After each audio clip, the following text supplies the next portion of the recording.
There's a leather journal in the Alabama State Archives that no one was allowed to read for 127 years. When historians finally opened it in 1974, 3 of them requested immediate transfers to different departments. The journal belonged to a doctor who'd been called to a plantation outside Selma in 1847, and what he documented there was so disturbing that he wrote on the first page, "May God forgive me for not burning this. But someone must know what I witnessed, even if that knowledge comes a century after my death." The plantation was called Willowmere. The woman who owned it was named Elizabeth Crane, and what she created there wasn't just slavery. It was something worse, something that turned the already obscene logic of human bondage into a calculated nightmare that destroyed everyone it touched, including her own children. In 1847, on the banks of the Alabama River, Elizabeth Crane was orchestrating a breeding program that used her own sons as instruments. She kept meticulous records. She tracked bloodlines like a horse breeder. She separated families, forced unions between blood relatives, and built a system so methodical that even other plantation owners whispered about it in horrified fascination. But they never stopped her. Because in Alabama in 1847, enslaved people weren't human beings under the law. They were property. And what you did with your property was your own business. What makes this story particularly haunting is that Elizabeth Crane wasn't some sadistic monster who enjoyed cruelty. She was worse than that. She was a businesswoman who saw human beings as inventory, who calculated profit in children's lives, and who convinced herself that what she was doing was not just acceptable but innovative. She called it improvement. She called it efficiency. She called it the future of Southern agriculture. What she never called it was what it actually was, a crime against humanity so profound that the very earth at Willowmere seemed cursed by it. Before we go deeper into this darkness, understand something. This isn't entertainment. This is testimony. These were real people who suffered in ways that should make us sick to remember. And if you're still here, if you're willing to witness what happened at Willowmere Plantation, then you need to hear all of it. The comfortable lies we tell ourselves about history require the truth as their antidote. Subscribe if you believe that remembering is an act of resistance. Share this if you understand that forgetting the dead means killing them twice. The story begins not with Elizabeth Crane, but with her husband's death, and with the debt he left behind that would cost dozens of people their lives and their humanity. Willowmere Plantation occupied 8,400 acres along the Alabama River, about 12 miles south of Selma in Dallas County. The land was good, black soil that grew cotton like the river itself, was pumping wealth directly into the ground. Colonel Marcus Crane had purchased the property in 1809 with money inherited from his father's shipping business in Savannah.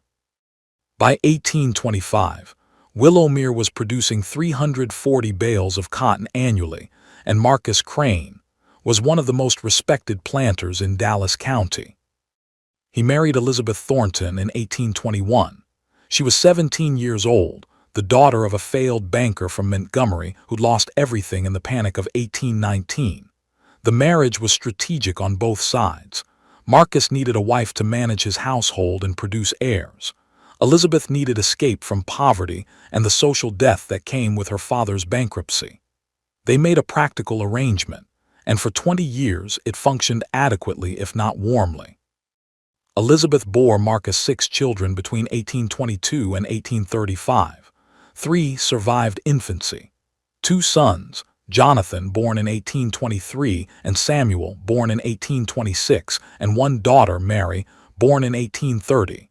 The children were raised in the rigid formality of plantation aristocracy. They learned French from a hired tutor. They studied scripture under their father's supervision.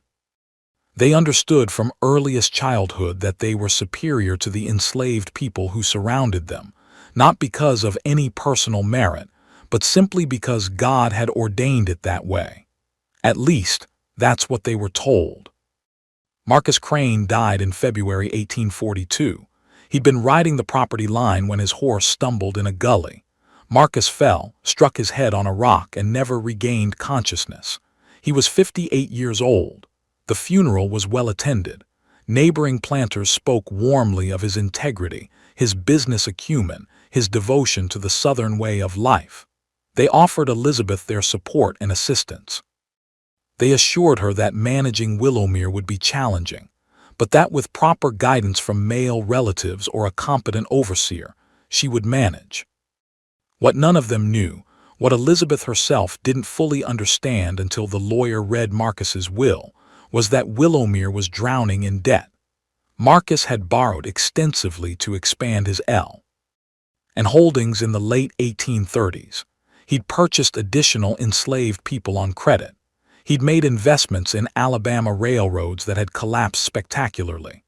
On paper, Willowmere was worth $87,000, but Marcus owed $52,000 to creditors in Mobile and New Orleans, with notes coming due over the next 4 years. Elizabeth sat in the lawyer's office in Selma, listening to numbers that represented catastrophe. She was 38 years old, a widow with 3 children, and a plantation that was essentially collateral for debts she had no way to pay. Selling Willowmere would barely cover what was owed. She'd be left with nothing, no home, no income, no social standing, just poverty and dependence on whatever relatives might take pity on her. The lawyer, a thin man named Horace Pemberton, cleared his throat uncomfortably. "Mrs. Crane," he said, "there may be options. If you could increase production significantly, pay down the notes as they come due, you might retain ownership. But that would require substantial increases in output without additional capital investment. It would require," he paused, "maximum efficiency from your existing resources." Elizabeth understood what he meant.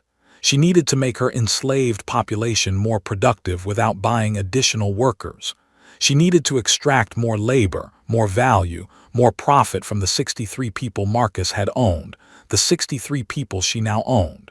And she needed to grow that number without spending money on purchases. There was only one way to do that: breeding. Most plantations experienced what owners called natural increase. Enslaved women had children. Those children eventually became workers. It was slow, but over decades it grew the labor force. But Elizabeth didn't have decades. She had 4 years before the largest note came due. She needed rapid increase, systematic increase.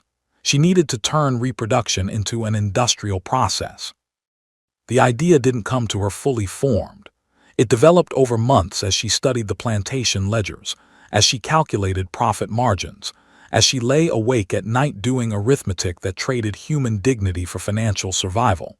She began tracking the women at Willowmere, noting their ages, their health, their fertility.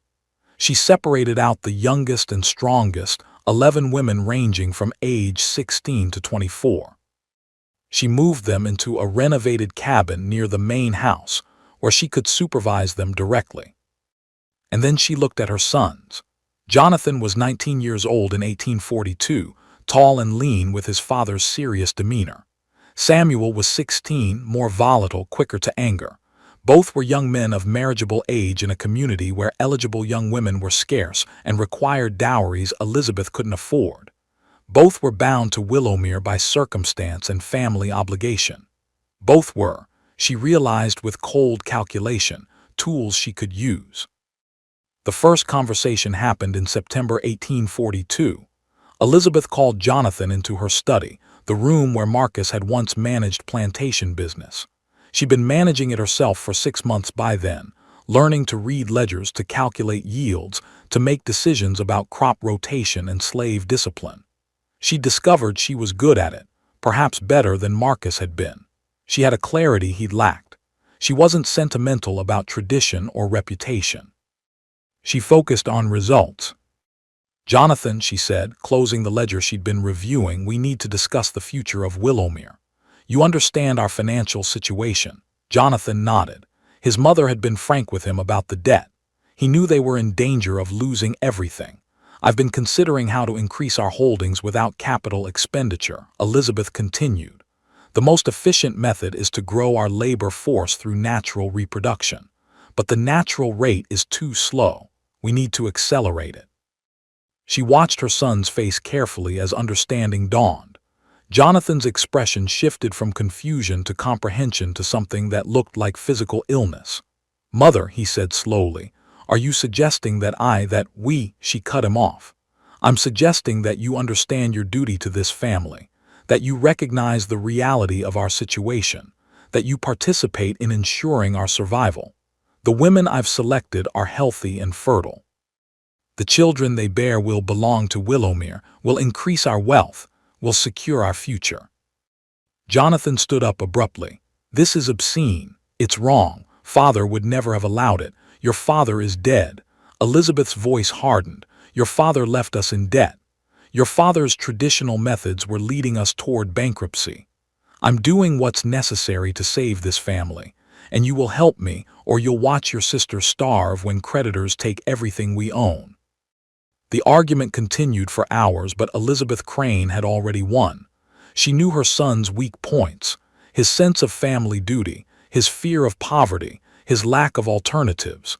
Jonathan was 19 old, with no education beyond plantation life, no money of his own, no prospects beyond what Willowmere could provide. He was trapped, and his mother knew it. By October 1842, Jonathan Crane had entered the cabin where Elizabeth kept her selected women. He'd been assigned to a girl named Celia, 18 years old, born at Willowmere, strong from field work. Celia had been given no choice in the matter. She'd been told that compliance meant better food, lighter work, safety for what family she had left. Resistance meant punishment, separation from her younger sister, possible sale to the deep south where death came quickly in the cane fields. What happened in that cabin wasn't consent. It wasn't romance. It wasn't even the common brutality of masters taking enslaved women by force.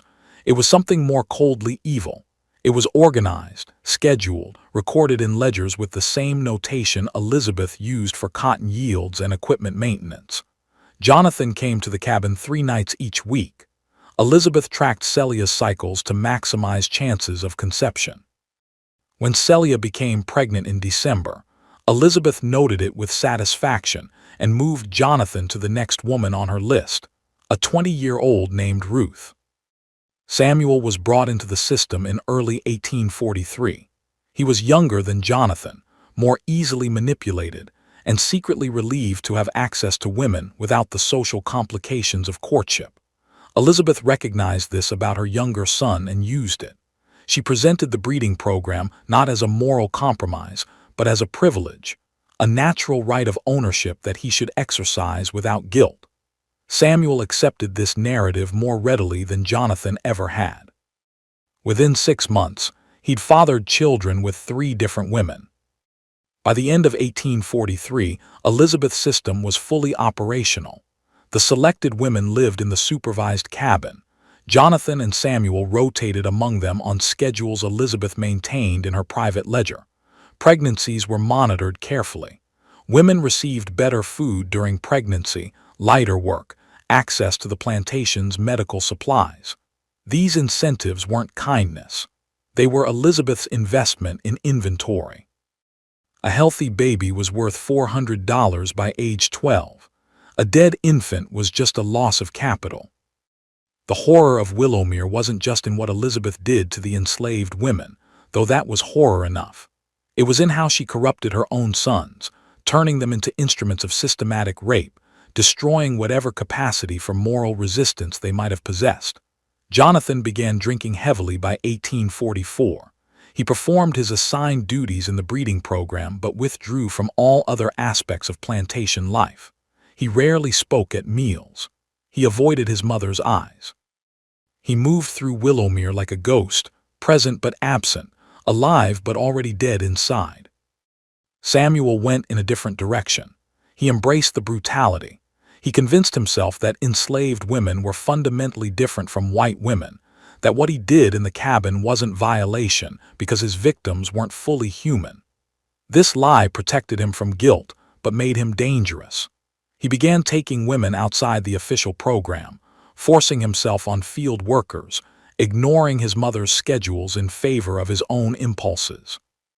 Elizabeth tried to rein him in, not from moral concern, but from fear that his lack of control would create complications. But Samuel was learning what every enslaver eventually learned.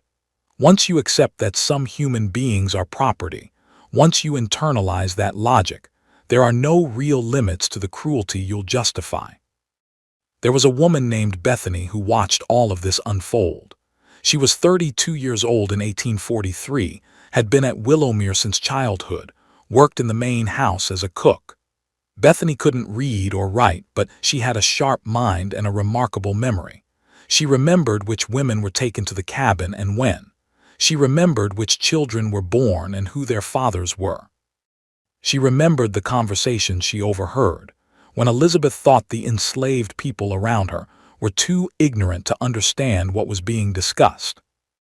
Bethany began keeping mental records, building a testimony in her mind because written testimony was impossible.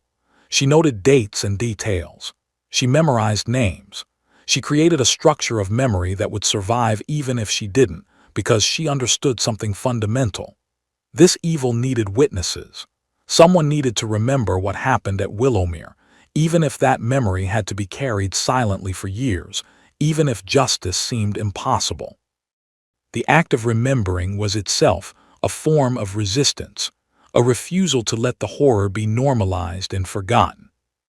In the spring of 1844, a girl named Sarah was selected for Elizabeth's program.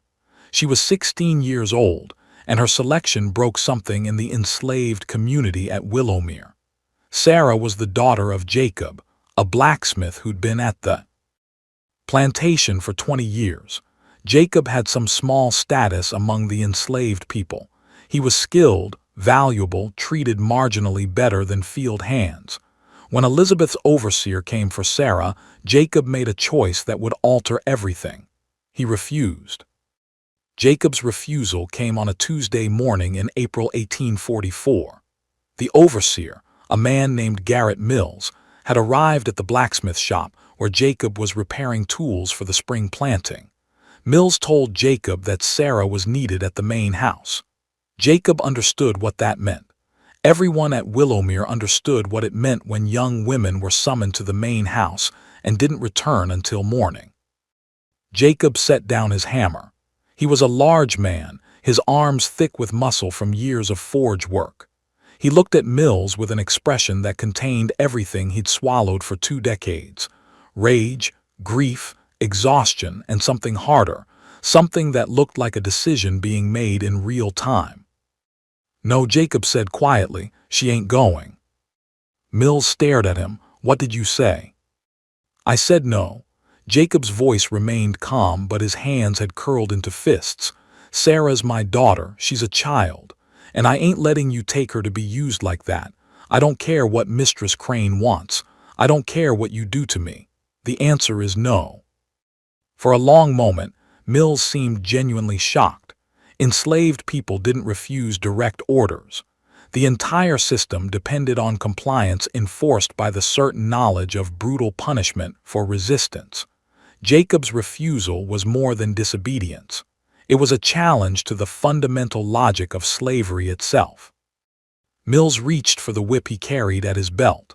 Jacob grabbed a poker from the forge, iron still glowing red at one end. The two men faced each other in the doorway of the blacksmith's shop, both understanding that whatever happened next would be irreversible. Other enslaved people had gathered, drawn by the commotion. They watched in silence, frozen between hope and terror. Mills saw the crowd and recognized his disadvantage. One man with a whip against a blacksmith with a weapon and witnesses. He backed away slowly. "This ain't over," he said. "Mistress Crane will hear about this." Jacob knew what was coming.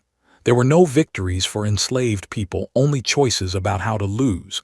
He'd bought Sarah some time, maybe hours, maybe a day, but Elizabeth Crane wouldn't tolerate defiance. The punishment would be severe, designed to terrify anyone else who might consider resistance. Jacob accepted this. Some things were worth dying for. Your child's innocence was one of them.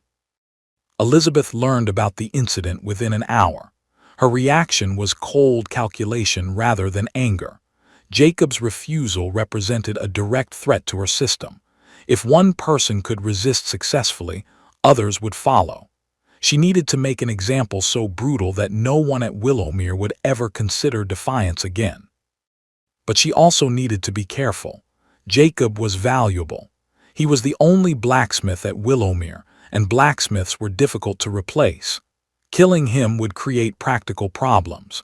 She needed punishment that would break him without destroying his usefulness, that would terrify the other enslaved people without reducing her labor force. She called Jonathan into her study that evening.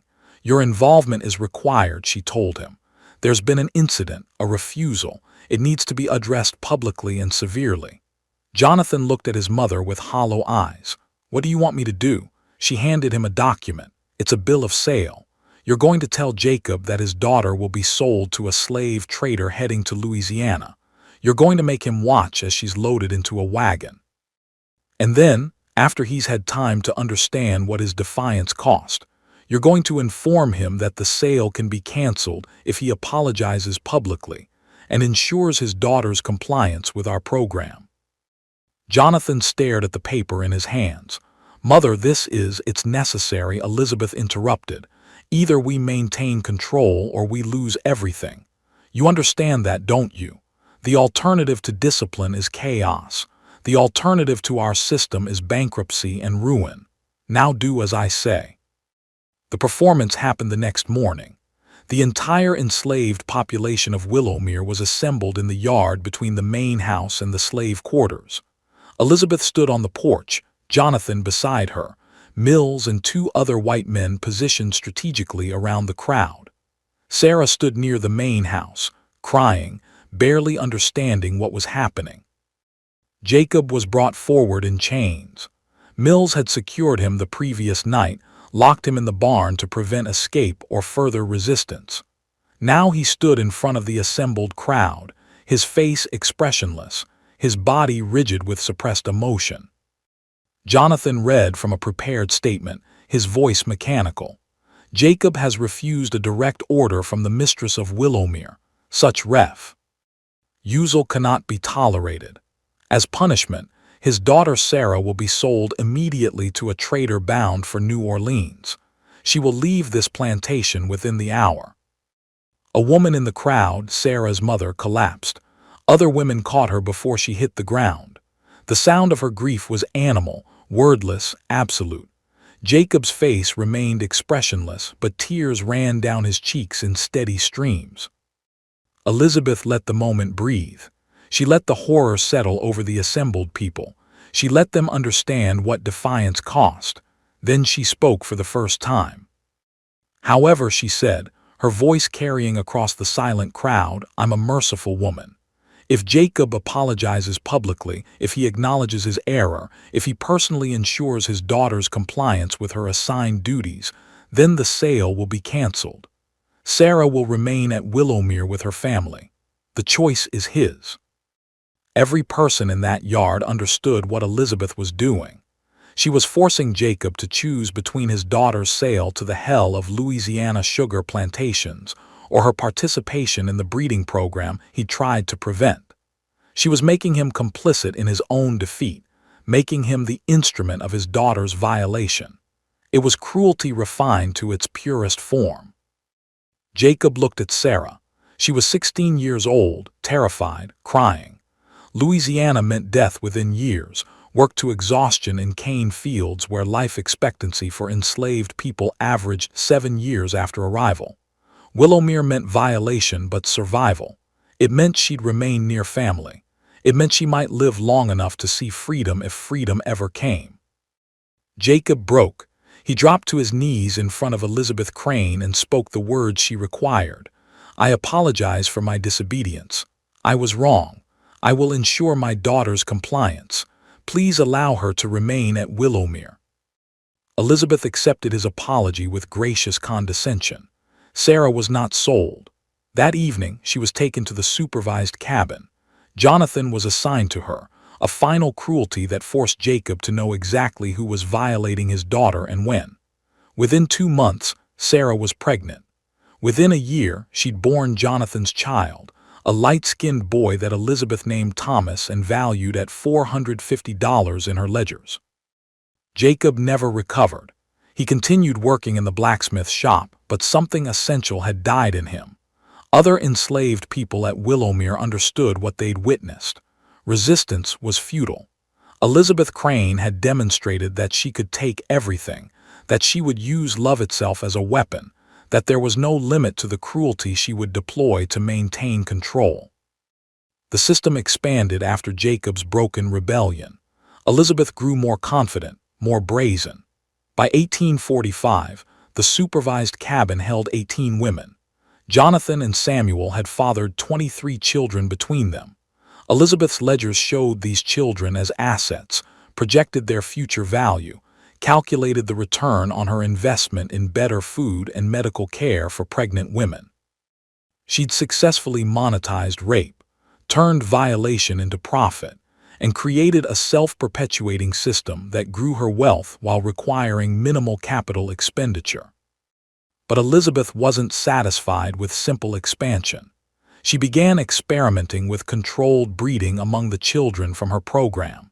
When the oldest girls reached puberty, she started planning their futures, matching them with boys based on desired characteristics. She was thinking in generations now, designing a multi-generational program that would create a distinctive population at Willowmere. People of mixed race trained from birth for skilled work, more valuable than field hands, more controllable than purchased workers who remembered freedom. There was a doctor named Nathaniel Morrison who served several plantations in Dallas County. He visited Willowmere regularly to treat sick workers, to supervise childbirth, to provide the minimal medical care that plantation owners invested in to protect their property. Morrison was 47 years old in 1847, originally from Pennsylvania, who'd moved south for economic opportunity, and gradually accommodated himself to slavery's realities through a series of moral compromises that he justified as necessary pragmatism. But what he saw at Willowmere shocked him. Morrison had witnessed plenty of horror in his years serving plantations. He'd treated enslaved people beaten nearly to death. He'd delivered babies fathered by masters on enslaved women. He'd seen families separated on auction blocks. The brutality of slavery was familiar to him, and he'd learned to function within it by convincing himself that he was merely treating symptoms of a disease he couldn't cure. Willowmere was different. The level of organization, the systematic nature of Elizabeth's breeding program, the clinical record-keeping, the involvement of her own sons, it all combined into something that exceeded even slavery's normal horror. Hen Elizabeth showed him her ledgers, proud of her efficiency, explaining her multi-generational breeding plans. Morrison felt physically ill. He said nothing to Elizabeth. What could he say? She wasn't breaking any laws. Enslaved people were property. What owners did with their property was legally irrelevant. But that night, in the room Elizabeth provided for his stay, Morrison did something he'd never done before. He started keeping detailed notes about what he'd witnessed. He wrote about the supervised cabin, about the women living there, about the schedules Elizabeth maintained for her sons. He documented the light-skinned children he'd examined, noting their fathers' identities, their calculated values. He recorded conversations with Elizabeth where she explained her system with businesslike efficiency, and he wrote his own moral revulsion, his shame at witnessing such evil and doing nothing to stop it. Morrison kept these notes in a leather journal he'd been given as a medical school graduation present. On the journal's first page, he wrote the words that researchers would find 127 years later: "May God forgive me for not burning this.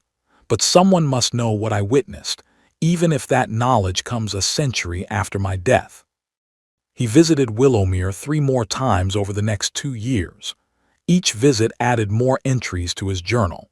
He documented the expansion of Elizabeth's system, the increasing number of women in the supervised cabin, the growing population of mixed-race children. He also documented something else, the psychological destruction of Jonathan and Samuel Crane. Jonathan had essentially stopped speaking except when necessary. He performed his duties in the breeding program with mechanical compliance, but otherwise withdrew completely from life. He didn't attend church. He avoided social gatherings. He spent hours alone, writing Willowmere's boundaries as if looking for an escape that didn't exist. Morrison examined him once for persistent headaches and recognized the symptoms of profound depression. The young man was dying inside, killing himself slowly through alcohol and despair, unable to escape the horror he participated in, but unwilling to fully accept it. Samuel had gone in the opposite direction. He'd become cruel, not just participating in the breeding program, but expanding it through his own initiative. He took women outside the supervised cabin, violated field workers, ignored his mother's schedules in favor of his own impulses. He'd also become violent, beating enslaved people for minor infractions, using physical cruelty to assert dominance. Elizabeth tried to control him, worried that his excesses would create problems, but Samuel was beyond her control now. He'd internalized the logic of slavery so completely that he'd become a monster. Morrison documented all of this. He wrote about examining women who showed signs of physical trauma, about treating Sarah after Samuel had beaten her for imagined disrespect, about the fear he saw in every enslaved person's eyes at Willowmere. And he wrote about his own cowardice, his inability to act, his choice to bear witness rather than intervene. There was one entry from June 1847 that would later become particularly significant. Morrison described a conversation with Bethany, the cook who'd been keeping her own mental records. They'd been in the kitchen, and Morrison had been treating Bethany for a burned hand. She'd looked at him with eyes that held both intelligence and calculation. "Dr. Morrison," she'd said quietly, "you write things down in that journal, things you see here." Morrison had frozen, terrified that she'd report him to Elizabeth. "How do you know that?" he'd asked. "I see things," she'd replied. "I remember things. I know you come back from visiting and write in that book late at night." She paused. "What you write, is it true? Is it everything?" Morrison had nodded, unable to speak. Bethany had studied him for a long moment. "Then you need to keep it safe," she'd said. "Because someday someone needs to know what happened here. Someone needs to remember us. Not just what Mistress Crane did, but that we were people, that we had names, that we mattered." Morrison had promised he would. And he'd kept that promise, preserving his journal through the rest of his life, leaving instructions in his will that it be sealed and donated to the Alabama State Archives after his death. By the summer of 1847, Elizabeth's system had been operating for 5 years. She'd successfully navigated the debt crisis that had threatened Willowmere. Her creditors were being paid on schedule. Her plantation was now valued at over $100,000, with much of that increased value coming from the 89 children born through her breeding program. She'd proven, at least in economic terms, that her methods worked. But success built on horror is inherently unstable. Elizabeth had created a population of enslaved people who hated her with intensity that went beyond Norma. Plantation relationships. She'd corrupted her sons beyond redemption. She'd built a system that required constant violence to maintain. And she'd attracted attention, the kind of whispered speculation from neighboring plantation owners who wondered exactly how Elizabeth Crane had turned Willowmere's fortunes around so dramatically. Some of that attention was admiring. Other plantation owners, facing their own financial pressures, wanted to understand her methods.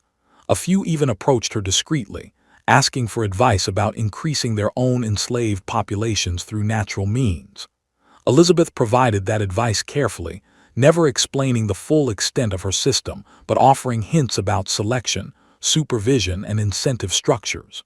She was, in her own mind, an innovator sharing best practices. But other attention was darker. There were rumors about the light-skinned children at Willowmere, about the Crane sons' unusual devotion to their mother's plantation, about the supervised cabin and what happened there. Most white people in Dallas County chose to ignore these rumors. The alternative was acknowledging that slavery's logic led exactly where Elizabeth had taken it, and acknowledgement would require either action or complicity. Complicity was easier. The enslaved people at Willowmere didn't have the option of looking away. They lived inside Elizabeth's nightmare every day. And by 1847, some of them were beginning to plan resistance. The resistance didn't start with a plan. It started with a man named Isaiah who'd been at Willowmere for 30 years. He was 52 years old in 1847, too old for field work, assigned instead to maintain the plantation's equipment and buildings. Isaiah couldn't read, but he understood structure. He understood how things were built, how they could be dismantled, how systems that seemed solid could collapse if the right support was removed. Isaiah had watched Elizabeth's breeding program grow from its beginning. He'd seen Jacob's rebellion crushed. He'd witnessed the expansion of the supervised cabin. He'd helped construct the additional rooms Elizabeth ordered built, sawing timber and driving nails into a structure he knew would house horror. And through all of it, he'd been waiting, storing knowledge, looking for weaknesses. By 1847, Isaiah had identified something important. Elizabeth's entire system depended on her son's participation. Without Jonathan and Samuel, the breeding program couldn't function as designed. Elizabeth could hire overseers to force women, but that would be cruder, more visible, harder to maintain with the same systematic efficiency. Her sons were essential tools, which meant her sons were vulnerabilities. Isaiah began talking carefully to other enslaved people at Willowmere, building trust, testing loyalty, identifying who might be willing to risk everything for the possibility of change. He was cautious, knowing that desperation sometimes made people dangerous, that someone might betray a resistance plan in exchange for Elizabeth's favor or just out of fear. But over months, Isaiah assembled a small group of people who understood that survival alone wasn't enough, that some things were worth dying for. Bethany was part of that group. So was Jacob, though his spirit had been broken and he contributed more as a symbol than an active participant.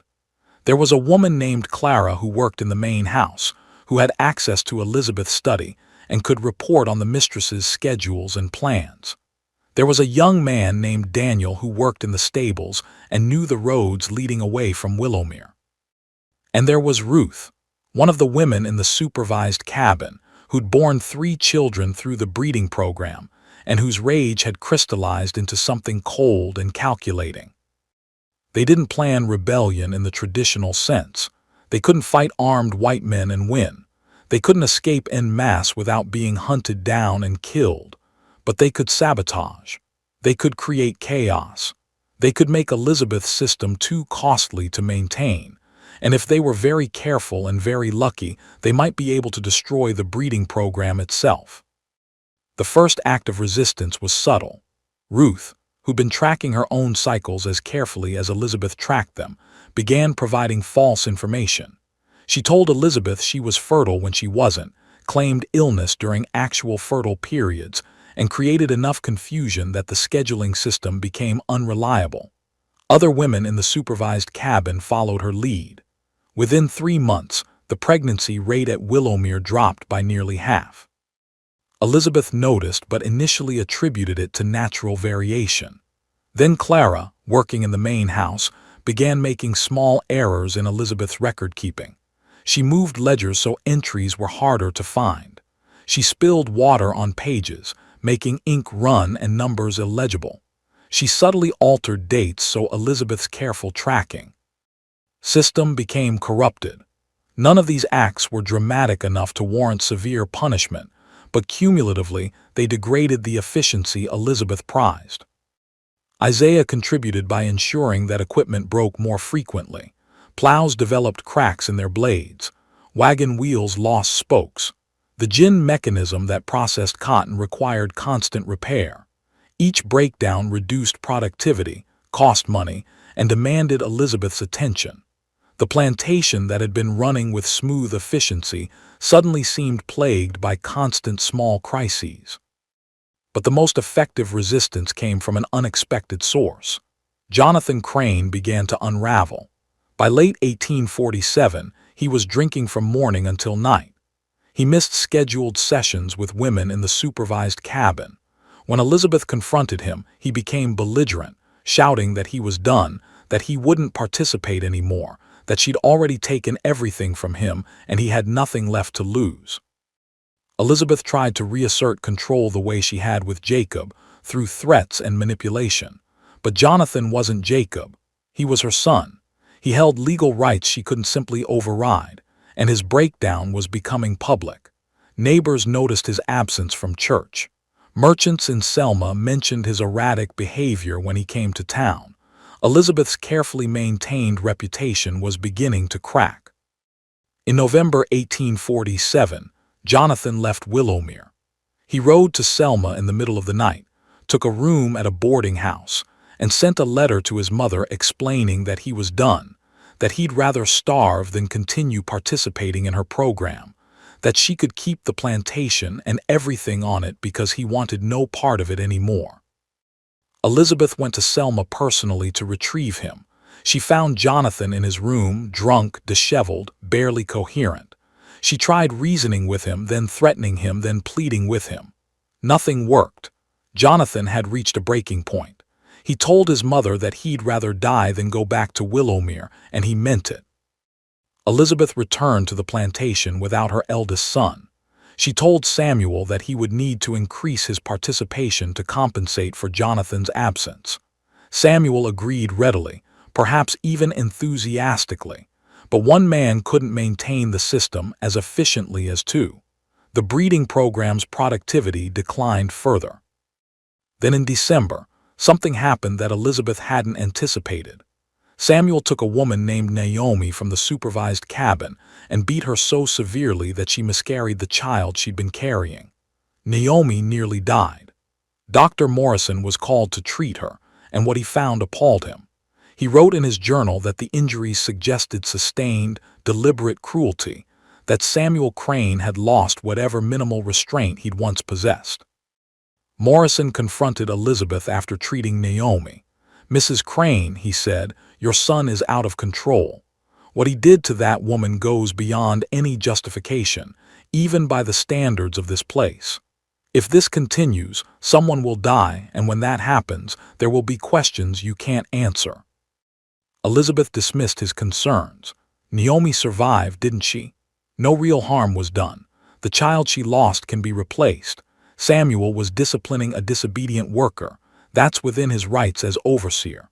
Morrison stared at her, understanding fully for the first time the depth of her moral corruption. She genuinely didn't see the horror of what she'd created. She couldn't see it. Her entire identity was invested in the belief that her system was rational, necessary, justified. The doctor left Willowmere that day knowing he would never return. He wrote in his journal that night, "I can no longer provide medical care to a plantation that uses my services to perpetuate such evil. I am complicit through my continued participation. May God forgive me for the years I looked away." Without Morrison's medical support, Elizabeth's careful management of pregnancies and childbirths became more difficult. Women died in childbirth at higher rates. Infants died more frequently. The supervised cabin, which had been relatively healthy due to better food and medical care, became as dangerous as the rest of the plantation. The economic efficiency Elizabeth had built began collapsing. By early 1848, Willowmere was in crisis. Jonathan remained in Selma, refusing all contact with his family. Samuel was increasingly violent and unreliable. The enslaved population was engaged in slow, careful sabotage that degraded every aspect of plantation operations. and Elizabeth's creditors were beginning to ask questions about why productivity had declined so dramatically after years of steady growth. Elizabeth tried to regain control through increased violence. She hired brutal overseers who used whips freely. She implemented stricter surveillance. She separated families to punish suspected resistance. But violence only breeds more resistance.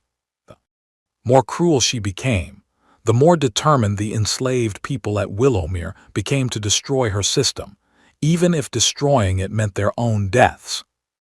In March 1848, there was a fire. It started in the supervised cabin in the middle of the night. The building burned completely, taking with it all of Elizabeth's special accommodations for her breeding program. No one died, the women got out safely, but the message was clear. The enslaved people at Willowmere had moved from passive sabotage to active destruction. Elizabeth had the cabin rebuilt, but it burned again 3 weeks later. After the second fire, she posted guards overnight. The fire stopped, but other acts of resistance continued. Equipment disappeared. Crops were damaged in ways that looked like accidents.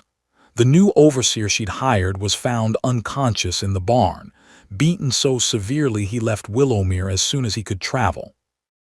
Isaiah and his resistance group had discovered something powerful. Elizabeth needed them more than they needed her. She couldn't run Willowmere without enslaved labor. She couldn't punish everyone without destroying her own labor force. She couldn't maintain control through violence alone, because violence required resources and attention she couldn't sustain indefinitely. The balance of power hadn't shifted completely, but it had shifted enough that Elizabeth's system was no longer sustainable. In April 1848, Elizabeth Crane made a decision born of desperation. She announced that the breeding program was ending. The supervised cabin would be demolished. The women there would return to field work. Her sons would no longer be involved in plantation management.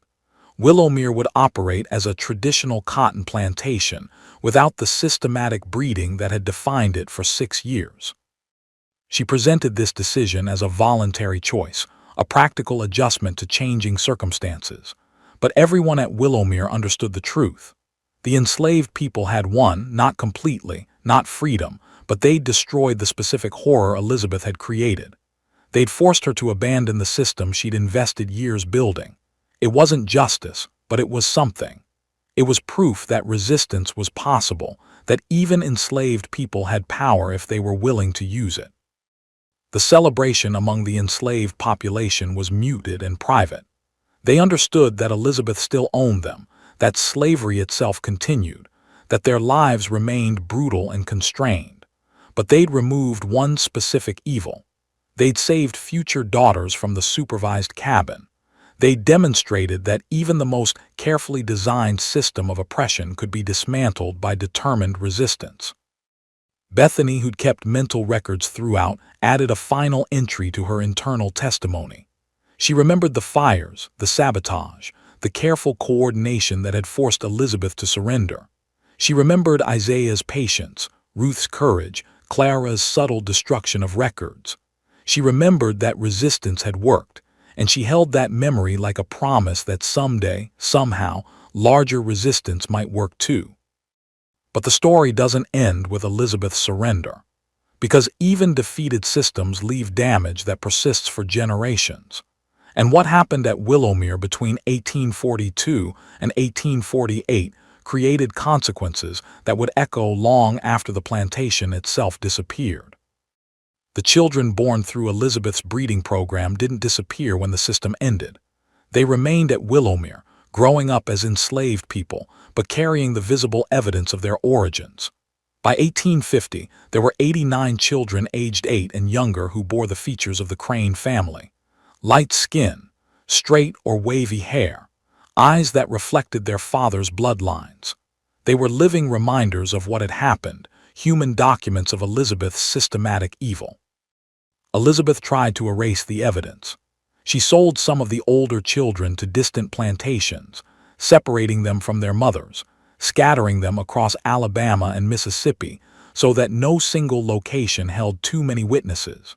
She falsified records, burned ledgers, destroyed documentation that explicitly connected her sons to specific children.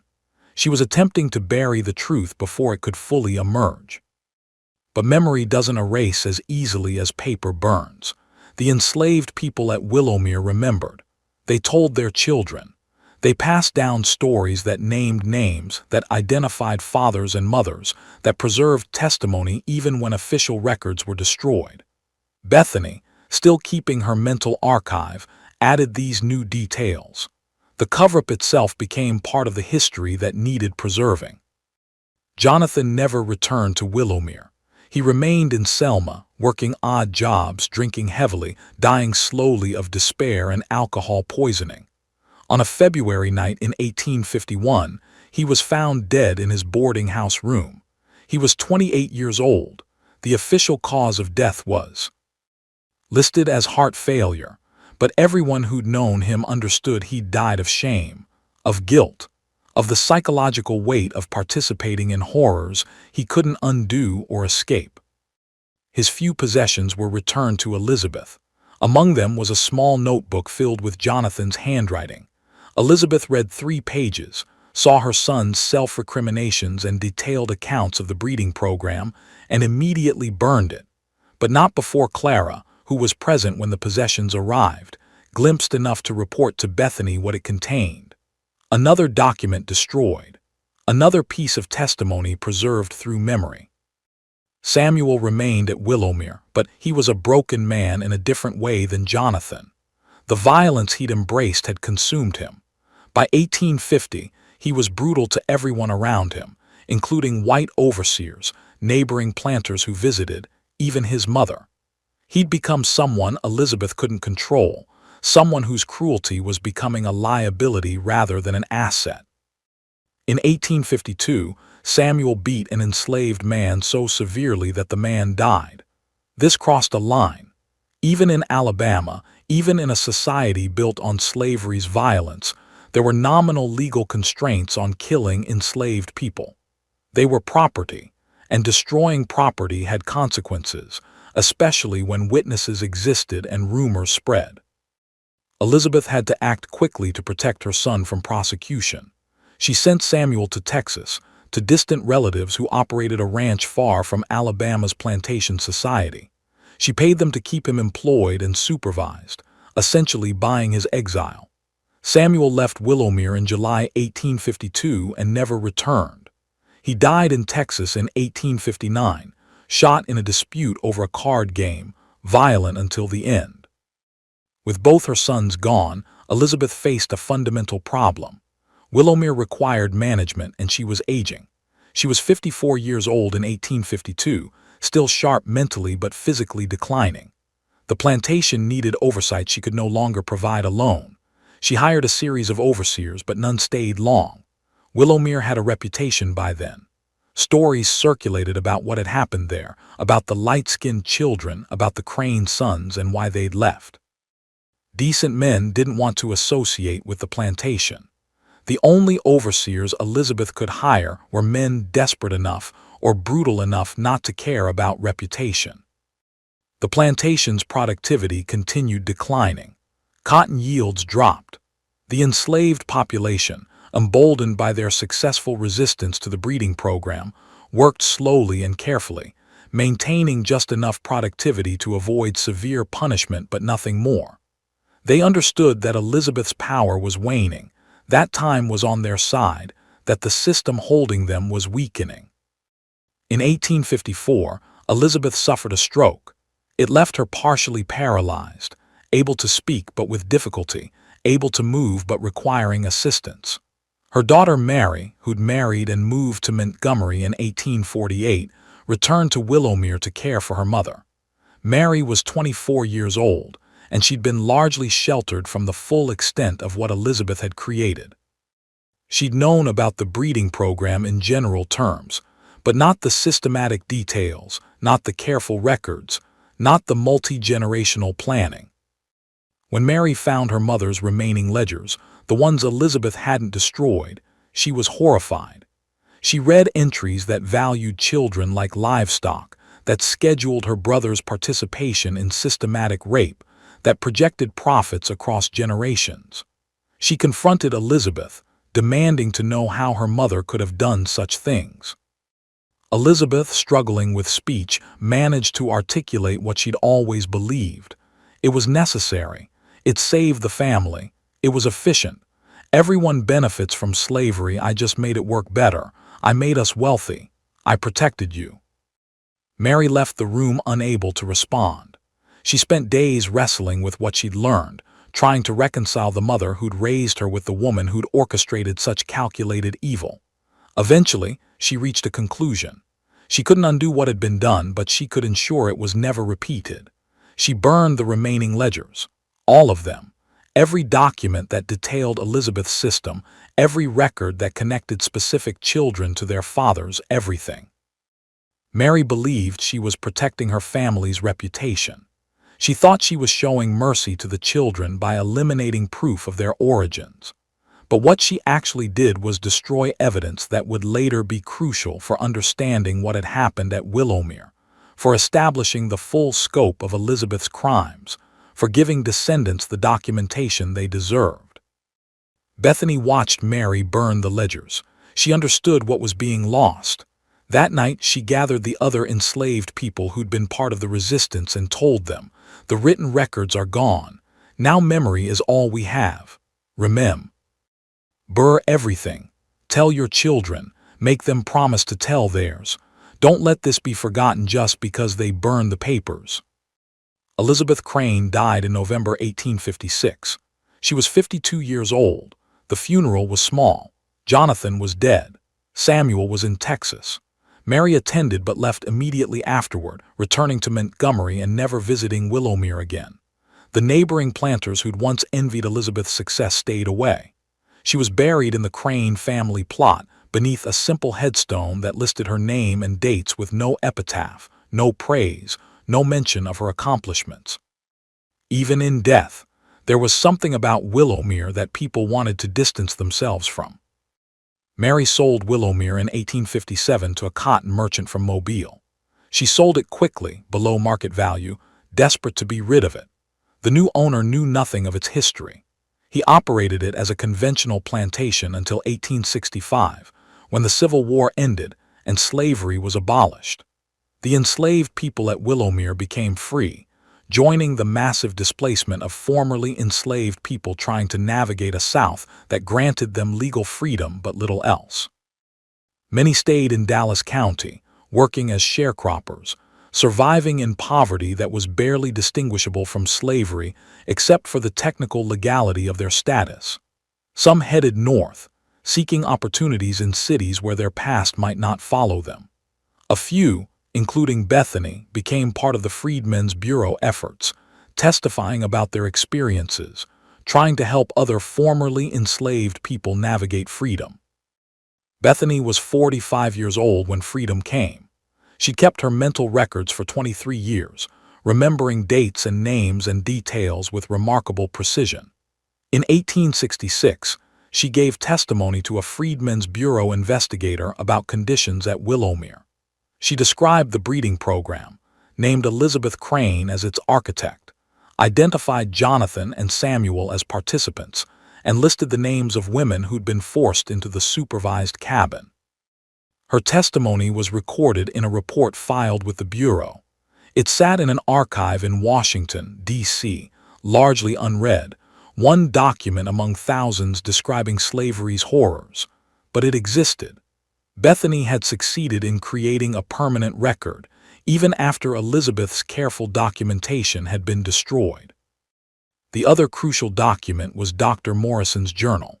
Morrison died in 1872, and his papers were donated to the Alabama State Archives according to his will's instructions. The journal was sealed at his request, not to be opened until 1974, a century after his death. Morrison wanted the truth preserved but delayed, giving everyone directly involved time to die before the horror became public knowledge. For 100 years, Willowmere's story existed only in scattered fragments. In the memories of descendants who'd been told stories by grandparents who'd survived the plantation. In Bethany's testimony buried in Freedmen's Bureau archives. in Morrison's sealed journal, in the oral histories that African American families preserved carefully, knowing that written history often excluded their experiences. Then in 1974, researchers opened Morrison's journal. What they found was a detailed, contemporaneous account of Elizabeth Crane's breeding program written by a white doctor who'd witnessed it directly. Morrison's clinical descriptions, combined with his moral horror, created a document that was both evidential and damning. The journal confirmed what formerly enslaved people had been saying for a century. It provided documentation that made denial impossible. The researchers cross-referenced Morrison's journal with other archives. They found Bethany's Freedmen's Bureau testimony. They located property records showing Willowmere's ownership history. They tracked down descendants of people who'd been enslaved there, collecting oral histories that matched Morrison's written account with remarkable consistency. Slowly, carefully, they reconstructed what had happened at Willowmere between 1842 and 1848. The story became public in 1977 when a historian named Dr. Patricia Reynolds published an article in the Journal of Southern History titled Systematic Breeding and Family Corruption: The Willowmere Plantation Case, 1842-1848. The article was explosive. It documented everything: Elizabeth's debt crisis, her decision to use her sons in a breeding program, the supervised cabin, the resistance that eventually destroyed the system, the aftermath. Reynolds's article sparked intense debate. Some scholars questioned whether the evidence was sufficient, whether Morrison's journal might be exaggerated, whether oral histories collected a century after events could be reliable. But most historians recognized the documentation's strength. Multiple sources, including both white and black testimony, contemporary and retrospective accounts, all telling consistent stories. Willowmere had happened exactly as described. The publication also affected descendants. Some welcomed the historical recognition, feeling that their ancestors' suffering was finally being acknowledged. Others found the exposure painful, struggling with the public knowledge that their family history included systematic rape and forced breeding. There was no easy way to process such revelation, no clean resolution to trauma that had echoed across generations. What happened at Willowmere wasn't unique. Similar programs existed on other plantations, though rarely documented as thoroughly. Elizabeth Crane's innovation wasn't inventing the breeding of enslaved people that happened throughout the South, but systematizing it, applying business logic to violation, using her own sons as tools, and maintaining records that exposed the calculated nature of slavery's sexual violence. The Willowmere story forces confrontation with uncomfortable truths. That slavery wasn't just labor exploitation but systematic destruction of families, bodies, and identities. That even familial bonds could be corrupted by slavery's logic. That women like Elizabeth Crane could orchestrate horror while believing themselves practical and moral. That systems of oppression persist not just through violence, but through everyone's complicity, through the choice to look away, to not ask questions, to accept comfortable lies rather than demanding difficult truths. The site where Willowmere stood is now farmland, cotton still growing in the same soil where enslaved people once worked. There's no historical marker, no memorial, nothing to indicate what happened there. Most people driving past have no idea that this quiet stretch of Alabama countryside was once the location of systematic horror. The physical evidence is gone. But the documentary evidence remains, preserved in archives where researchers continue studying it, trying to understand not just what happened but why, and what it reveals about American history's darkest chapters. Here at the Sealed Room, we don't tell these stories for entertainment. We tell them because forgetting the dead means killing them twice. Because comfortable narratives about the past require uncomfortable truths as their correction. Because understanding how evil systems functioned is essential to preventing their recurrence.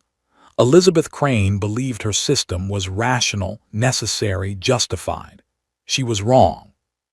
But her confidence in her own righteousness should terrify us, because It reveals how easily humans rationalize horror when it serves their interests. The children born through Willomere's breeding program had descendants. Those descendants are alive today, carrying genetic and historical legacies of what Elizabeth Crane created. Some know their history, others don't. The stories lost as families moved, as generations passed, as trauma proved too painful to discuss. But the history exists whether individuals know it or not, shaping lives in ways both visible and invisible. What do we do with such knowledge? How do we reckon with evil that was legal in its time but unconscionable by any moral standard? How do we honor victims while acknowledging the complexity of survival and resistance? There are no easy answers, but the first step is remembering, bearing witness, refusing to let horror be sanitized into comfortable historical narratives that exclude the voices of those who suffered most. Bethany spent 23 years keeping mental records because she understood something fundamental. Memory is resistance. Testimony is power. The act of remembering, of preserving truth even when documentation is destroyed, even when systems try to enforce forgetting, that act is itself a form of justice. Imperfect justice. Incomplete justice. But justice nonetheless. If you've made it to the end of this story, you're now a witness too. You know what happened at Willowmere. You know what Elizabeth Crane created and what the enslaved people there destroyed through careful, courageous resistance. You know that American history includes horrors we're still learning to confront honestly. What you do with that knowledge matters. Share this story. Talk about it. Let it challenge your assumptions about the past and the present.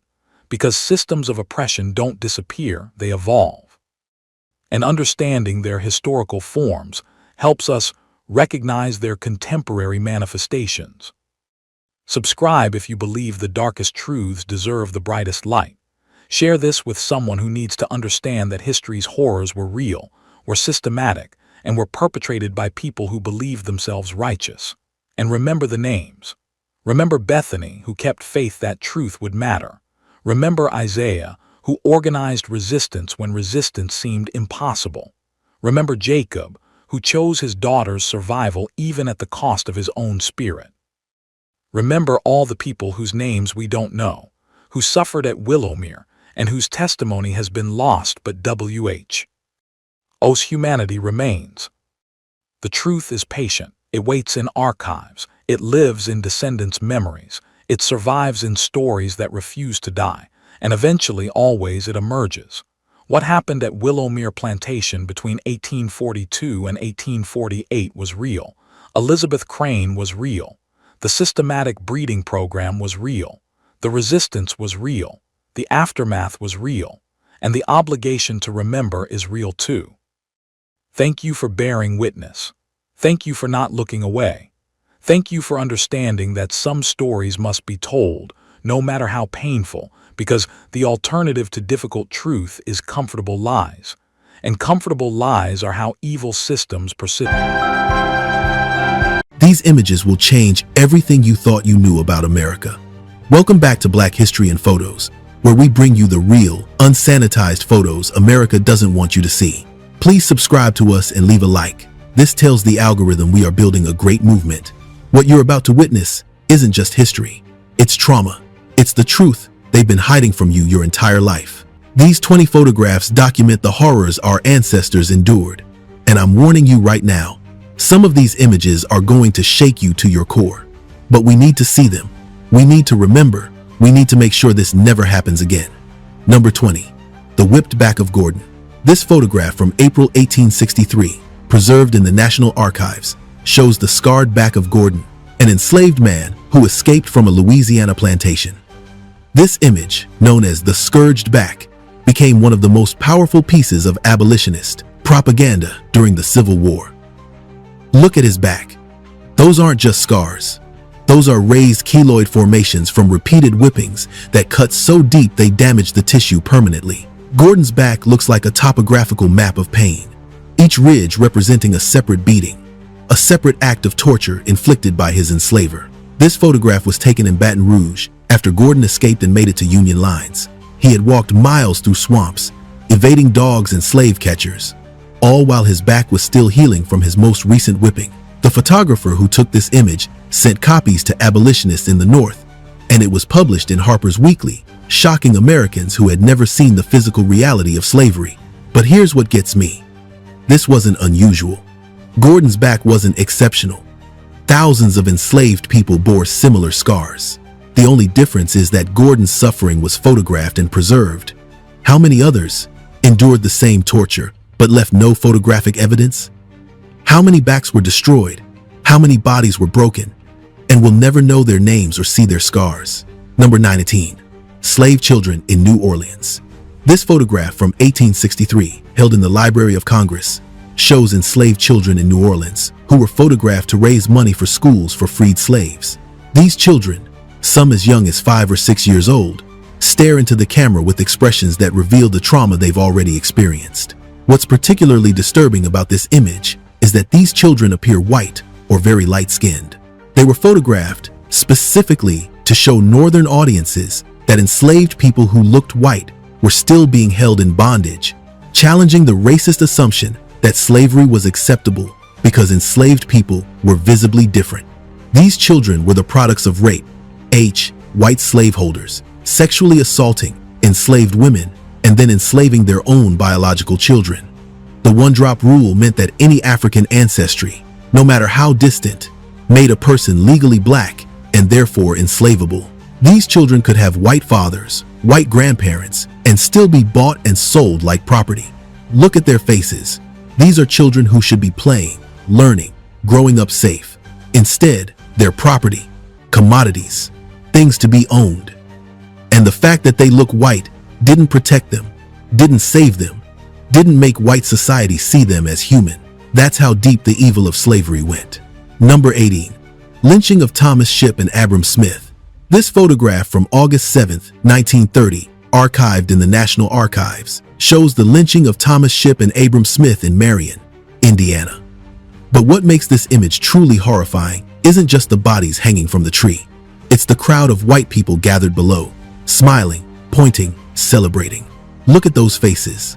Men in suits and hats, women in dresses, even children, all gathered to watch two black men be murdered. They're not horrified or ashamed. They're entertained. This was a social event, a community gathering, a spectacle that white people attended like it was a carnival. Lynchings weren't secret acts committed by a few extremists. They were public events, advertised in advance, attended by thousands. White people would bring their children, take photographs, and even collect souvenirs. Pieces of rope, clothing from the victims, sometimes even body parts. Postcards of lynchings were sold and mailed across the country. Between 1882 and 1968, over 4,700 black people were lynched in America. That's a conservative estimate. The real number is probably much higher. And for every lynching that was photographed and documented, how many others happened in the dark, in remote areas, with no witnesses except the murderers? Number 17. Emmett Till in his casket. This photograph from September 1955, published in Jet magazine, shows 14-year-old Emmett Till in his casket after being brutally murdered in Mississippi. His mother, Mamie Till Mobley, insisted on an open casket funeral so the world could see what had been done to her son. Emmett Till was beaten so severely that his face was unrecognizable. His eye was gouged out, his skull was crushed, and he was shot in the head before being thrown into a river with a 75-pound cotton gin fan tied around his neck with barbed wire. His crime? Allegedly whistling at a white woman. An accusation that the woman later admitted was false. Mamie Till Mobley's decision to show her son's mutilated body was an act of incredible courage.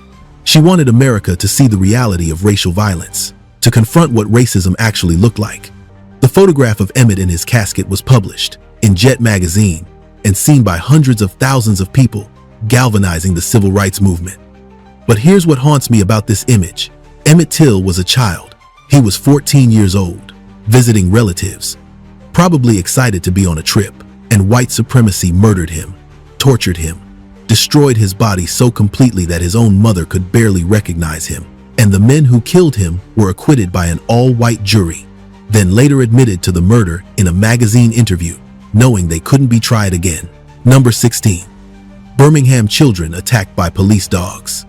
This photograph from May 1963, preserved in the Associated Press archives, shows police dogs attacking black children during civil rights protests in Birmingham, Alabama. The image captures a German shepherd lunging at a teenage boy while a police officer holds the leash. These weren't criminals or violent protesters.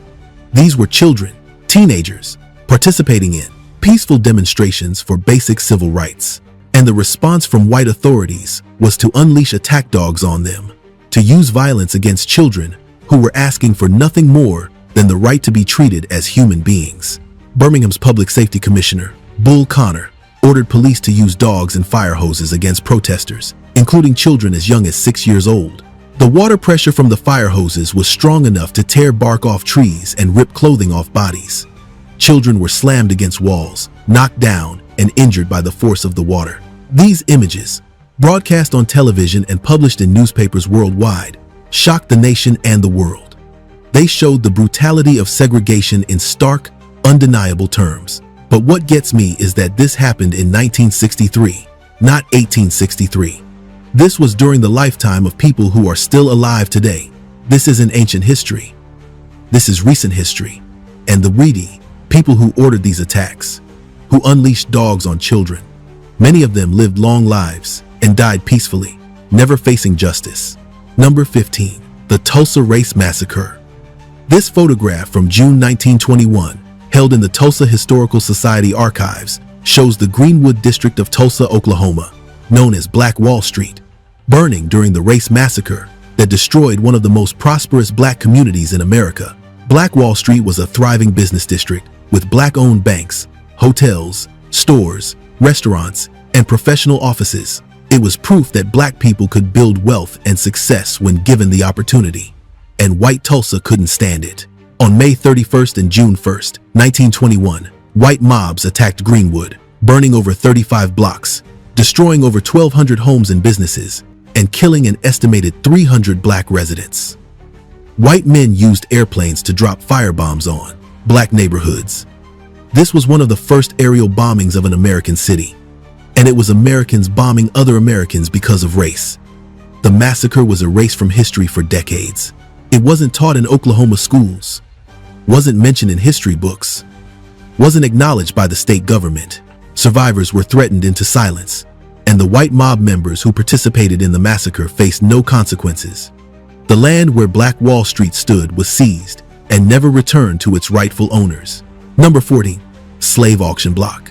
This photograph from 1861, archived in the Library of Congress, shows a slave auction block in Virginia where human beings were bought and sold like livestock. The stone platform where enslaved people stood while being auctioned still exists in some southern cities, a permanent reminder of America's original sin. Imagine standing on that block. Imagine being stripped, examined, prodded, having your teeth checked like a horse, your muscles felt, your body evaluated for its capacity to work and to breed. Imagine watching your children sold to one buyer, your spouse sold to another, knowing you'll never see them again. Slave auctions were regular events in southern cities. Families were deliberately separated to break their spirits and prevent resistance. Children were sold away from mothers, husbands separated from wives, siblings scattered across different plantations. The psychological torture of family separation was a deliberate strategy to maintain control. And here's what really gets me. These auction blocks still exist. You can visit them today in cities like Fredericksburg, Virginia, and St. Augustine, Florida.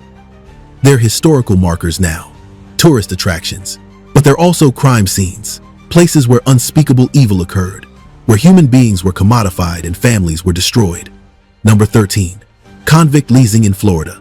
This photograph from 1909, preserved in the Florida State Archives, shows black convicts in chains, forced to work on road construction.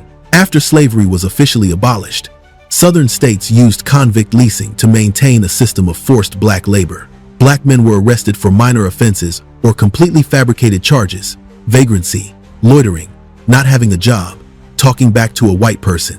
Once convicted, they were leased to private companies, who worked them under conditions that were often worse than slavery. At least enslaved people had value to their owners and were kept alive.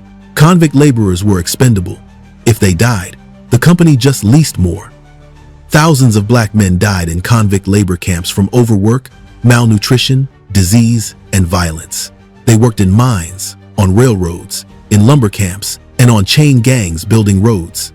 The mortality rate was staggering. In some camps, over 40% of convict laborers died within a year.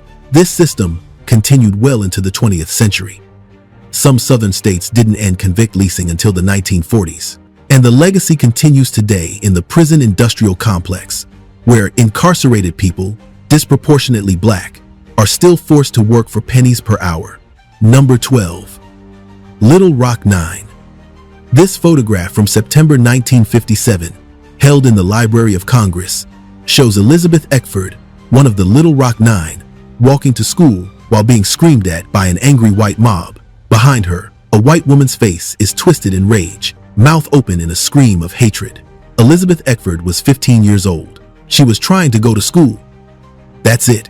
She wanted an education. And white adults screamed at her, threatened her, tried to prevent her from entering the building. The Arkansas National Guard, ordered by the governor, blocked the black students from entering. It took federal troops to protect 9 black teenagers so they could attend school. Look at Elizabeth's face in this photograph. She's composed, dignified, walking with her head up despite the hatred surrounding her. She's wearing a nice dress, carrying her books, trying to maintain her dignity, while adults scream racial slurs at her. The courage it took to walk through that mob is unimaginable. The Little Rock 9 endured a year of harassment, violence, and threats. White students pushed them downstairs, threw acid in their faces, burned them with hot soup, and when the school year ended, the governor closed all Little Rock high schools for an entire year rather than allow integration to continue. Number 11. Birmingham Church bombing victims. This photograph, from September 1963, archived in the Birmingham Civil Rights Institute, shows the aftermath of the 16th Street Baptist Church bombing that killed 4 young black girls, Addie Mae Collins, Cynthia Wesley, Carol Robertson, and Carol Denise McNair. These girls were at church on a Sunday morning, attending Sunday school, getting ready for worship service. They were in the basement bathroom when Ku Klux Klan members planted a bomb that exploded, killing all 4 girls and injuring 22 others. The youngest victim, Denise McNair, was 11 years old. The others were 14. They were children, in church, and white supremacists murdered them with a bomb. And the response from white Birmingham? Many white residents blamed the civil rights movement for provoking the violence, rather than condemning the murderers. It took decades for the bombers to face justice. One wasn't convicted until 2001, 38 years after the murders. Another died before he could be tried. The FBI had identified the suspects within days of the bombing, but didn't prosecute because J. Edgar Hoover blocked the case. Number 10. Slave children working. This photograph from 1913, held in the National Archives, shows black children working in cotton fields in the South, decades after slavery was supposedly abolished. Child labor was rampant in the South, with black children forced to work instead of attending school. These children should have been in classrooms, learning to read and write, preparing for their futures. Instead, they were in fields, doing back-breaking labor for pennies or nothing at all. Many black children in the South didn't attend school regularly because they were needed for farm work, perpetuating a cycle of poverty and limited opportunity. The sharecropping system that replaced slavery kept black families in debt and dependent on white landowners. Children had to work to help their families survive. Education was a luxury that many black families couldn't afford, not because they didn't value it, but because the economic system was designed to keep them trapped. This photograph was taken 50 years after the Emancipation Proclamation. 50 years, and black children were still working in fields, still denied education, still trapped in a system that exploited their labor and limited their futures. Number 9. Selma Bloody Sunday. This photograph from March 7, 1965, preserved in the Associated Press archives, shows Alabama state troopers beating civil rights marchers on the Edmund Pettus Bridge in Selma. The marchers were peacefully protesting for voting rights when they were attacked with billy clubs and tear gas. John Lewis, who would later become a congressman, had his skull fractured by a state trooper's baton. Amelia Boynton was beaten unconscious and left for dead on the bridge. Dozens of marchers were hospitalized with injuries from the police attack. They were exercising their constitutional right to protest, and the response was state-sanctioned violence. The images from Bloody Sunday, broadcast on television, shocked the nation and helped build support for the Voting Rights Act. But what haunts me is that this happened in 1965. People who participated in this march are still alive today. The troopers who beat them, many of them lived long lives without facing consequences. And now, decades later, the Voting Rights Act that was won with blood on that bridge is being systematically dismantled. The protections that John Lewis and others fought for, that they were beaten for, are being stripped away. Their sacrifices being erased. Number 8. James Meredith shot. This photograph from June 6, 1966, archived in the Library of Congress, shows James Meredith lying on the ground after being shot during his March Against Fear in Mississippi. Meredith was walking from Memphis to Jackson to encourage black voter registration when a white supremacist shot him. Meredith survived, but the image of him lying wounded on the highway, shot for encouraging black people to vote, shows the violence that black Americans faced for simply trying to exercise their rights. This wasn't the Deep South in the 19th century.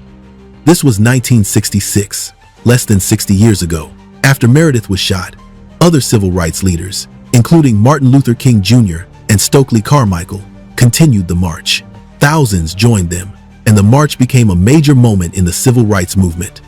But the fact that it took a shooting to galvanize that response shows how normalized violence against black people had become.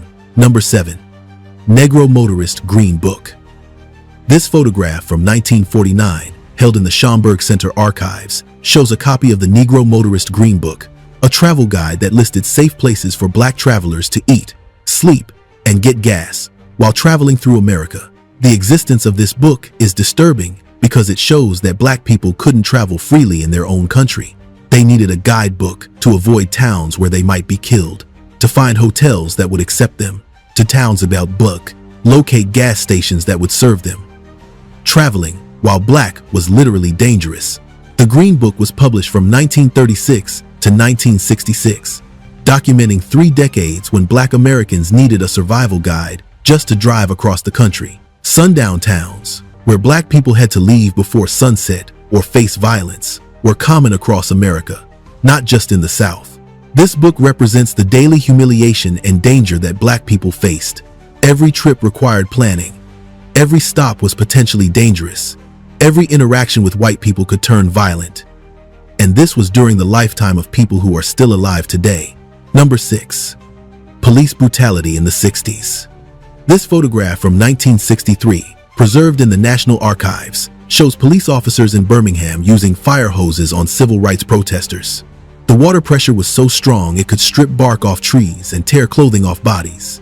Children were knocked down by the force of the water, slammed against buildings, injured by the pressure.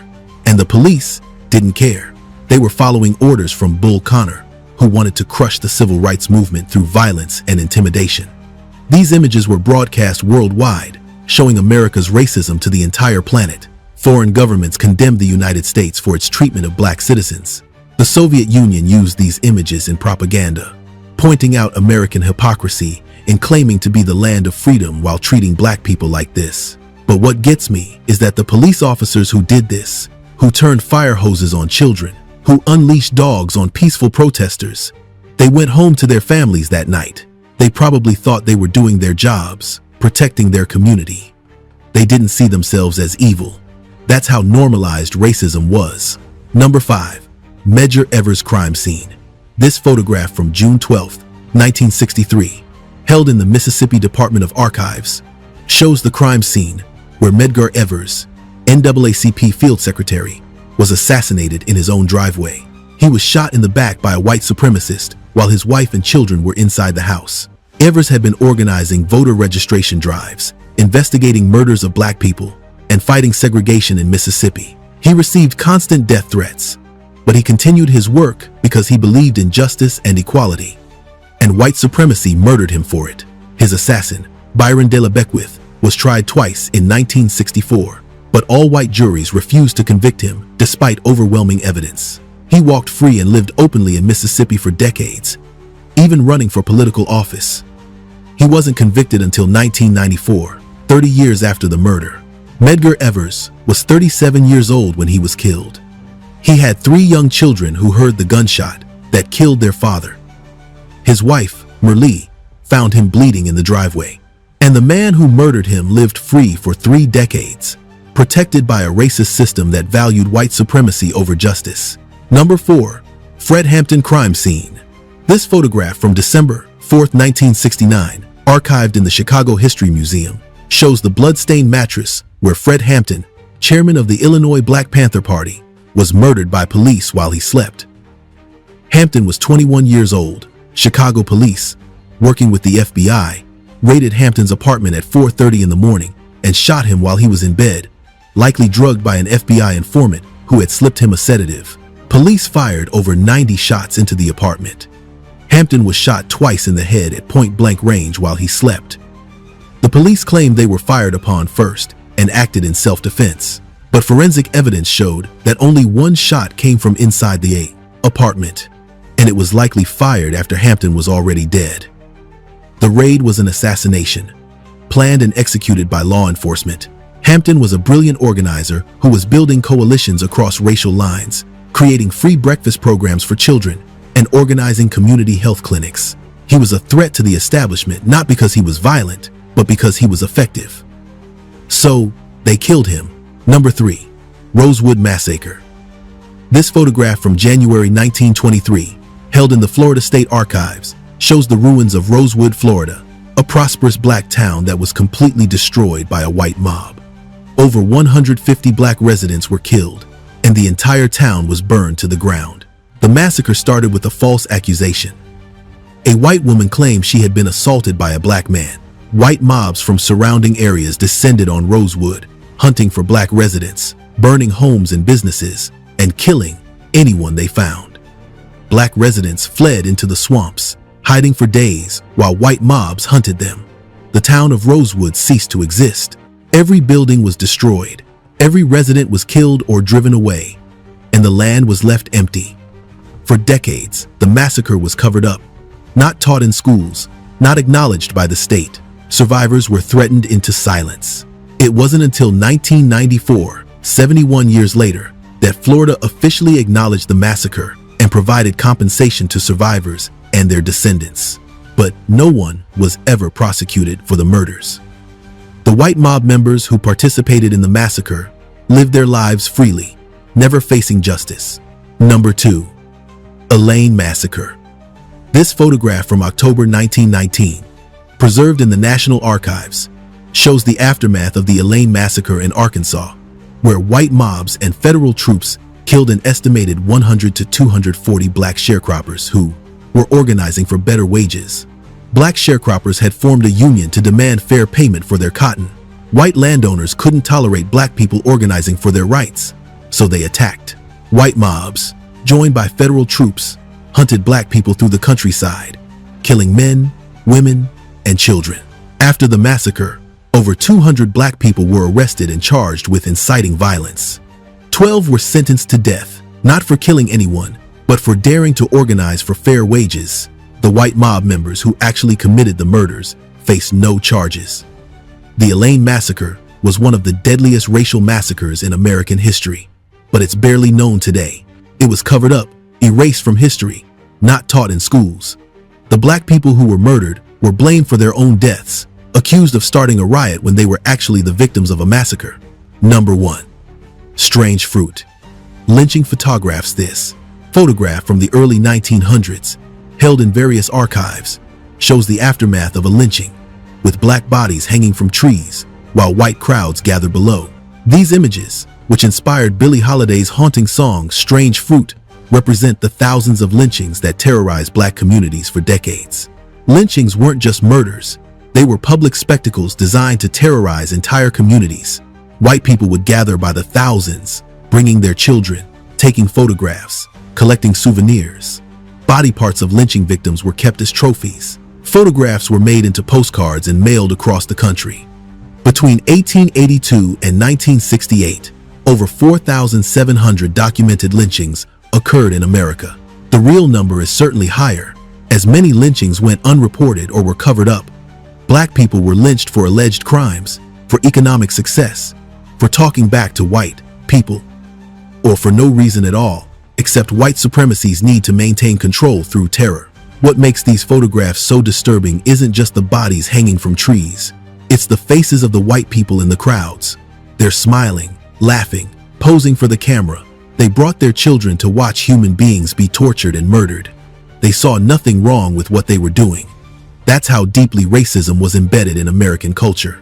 These photographs exist because the murderers were proud of what they did.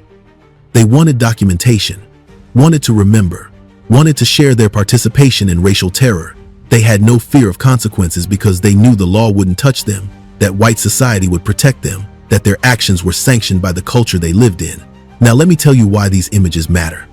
Why we need to look at them even though they're painful, even though they're disturbing, even though they make us want to look away. These photographs are proof. They're evidence that can't be denied, documentation that can't be dismissed. When people say racism wasn't that bad, when they minimize the horrors of our history, these images tell the truth. Every photograph I showed you represents real people who suffered, real families that were destroyed, real communities that were terrorized. These aren't abstract historical events. These are crimes against humanity, documented in photographs that the perpetrators took themselves because they were proud of their evil. And here's what really gets me. Many of the people who committed these atrocities, who participated in lynchings and massacres and police brutality, they lived long lives. They raised families, went to church, were respected members of their communities. They never faced justice, never paid for their crimes, never even acknowledged that what they did was wrong. Meanwhile, the trauma they inflicted echoes through generations. The wealth they destroyed was never recovered. The families they separated never reunited. The psychological damage they caused still affects Black communities today. This isn't ancient history. This is living history, and we're still dealing with its consequences. But we're also the descendants of survivors, of people who endured unimaginable horror and kept going, who maintained their humanity in the face of dehumanization, who fought for justice, even when justice seemed impossible. Every person in these photographs who survived, who resisted, who refused to be broken, they're our ancestors, and their strength lives in us. We remember them, we honor them, and we continue their fight. That's our inheritance, and nobody can take it from us.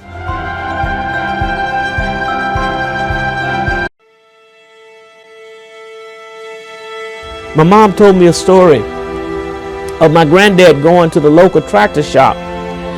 And my granddad goes there. He was the owner of one of the cotton gins here in Mound Bayou. But he goes to the local tractor shop there in Cleveland, Mississippi, stands in the back, wait for his turn to go to the counter. And they had a new boy in the back behind the counter working there, so he didn't know most of the customers, but yet he was young and he was working back there with them. There were other people at the counter, my granddad standing back there with his hat on, waiting for his turn to come up. And all of a sudden, the little young boy hollered to the back and saw my granddad standing back there with his hat on. He said, "Hey, take your hat off." So my granddad, my mom said, just stood there with the part in his hand, was standing there waiting for his time. And certainly he probably was thinking, I know they're not talking to me. And he says again, he said, "Did you hear what I said? Take your hat off." Say by that time, my granddad said they grabbed the little young guy. One of the persons took him and pulled him up against the wall and said, "Don't talk to him like that. That's not, he's from Mound Bayou." And that was the thought that they had of the people in Mound Bayou. Was no more racism, basically because they saw people in Mound Bayou as green. They saw them as money people that succeeded. And they had a great respect. People in Mound Bayou mentored some of the other people. So you can understand that the relationship, even though there was a white-black relationship, black don't touch white, white don't touch black, Mound Bayou was different.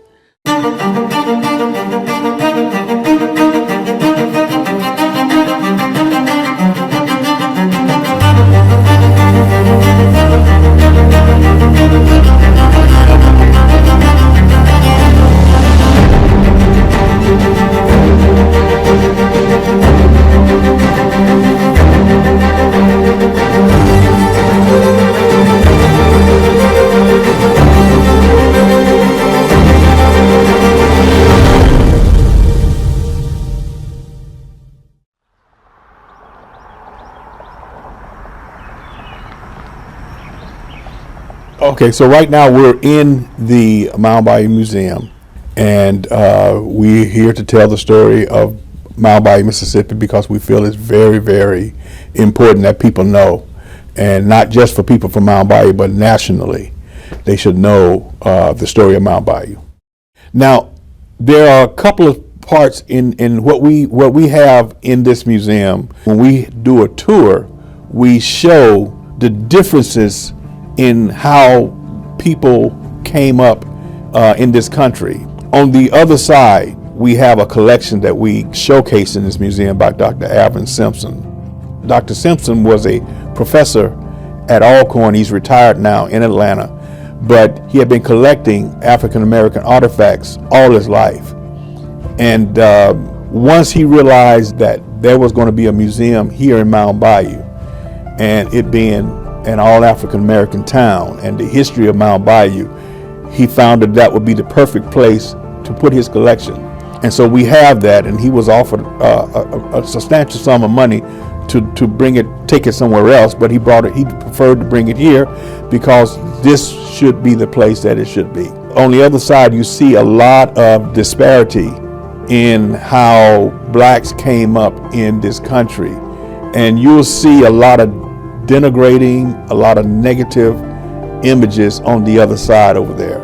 A lot of postcards with the N-word, a lot of black babies, a lot of negative stereotypes, all through that part of the museum. If you tour this museum, at the same time you see those images there, when we bring you to the other side, you see the progress and the prosperity that blacks were having here in Mound Bayou. Mound Bayou was founded by interested men and women that were former slaves on the plantation of Davis Bend. Davis Bend was owned by the Confederate president's brother, Joseph Davis. And because of that, because of some of the things that they did differently on those plantations, one was utilizing an Owenism. They call this type of utopian type society, which allowed one of them for the people on the plantation to educate themselves. And so they didn't stop them from being educated. And because of that, Montgomery, one of the founders, ended up being educated through the law library of Joseph Davis. And they in turn began to educate other people within the camp. So these people were highly educated, highly functional in commerce, highly functional in industrialism, commercialism, and they ran the plantation in a very pristine manner. So much so that they had the highest grade of cotton there than anywhere else. Agriculturally, just all around, very highly educated, because they didn't go from like grade 1, grade 2, grade 3. They went from, I'm educating you, and then you pass this on to your children and your other children and your grandchildren and all of that. And so it was a passing on of education, and not just going through and I've made it. Like, I got a degree, I'm not going to be educated anymore, but education became a life. And those people that were educated there, friends, when they finally had to leave and go and make their own country, their own city, and they call it their country, they came to this place 100 miles north of Vicksburg.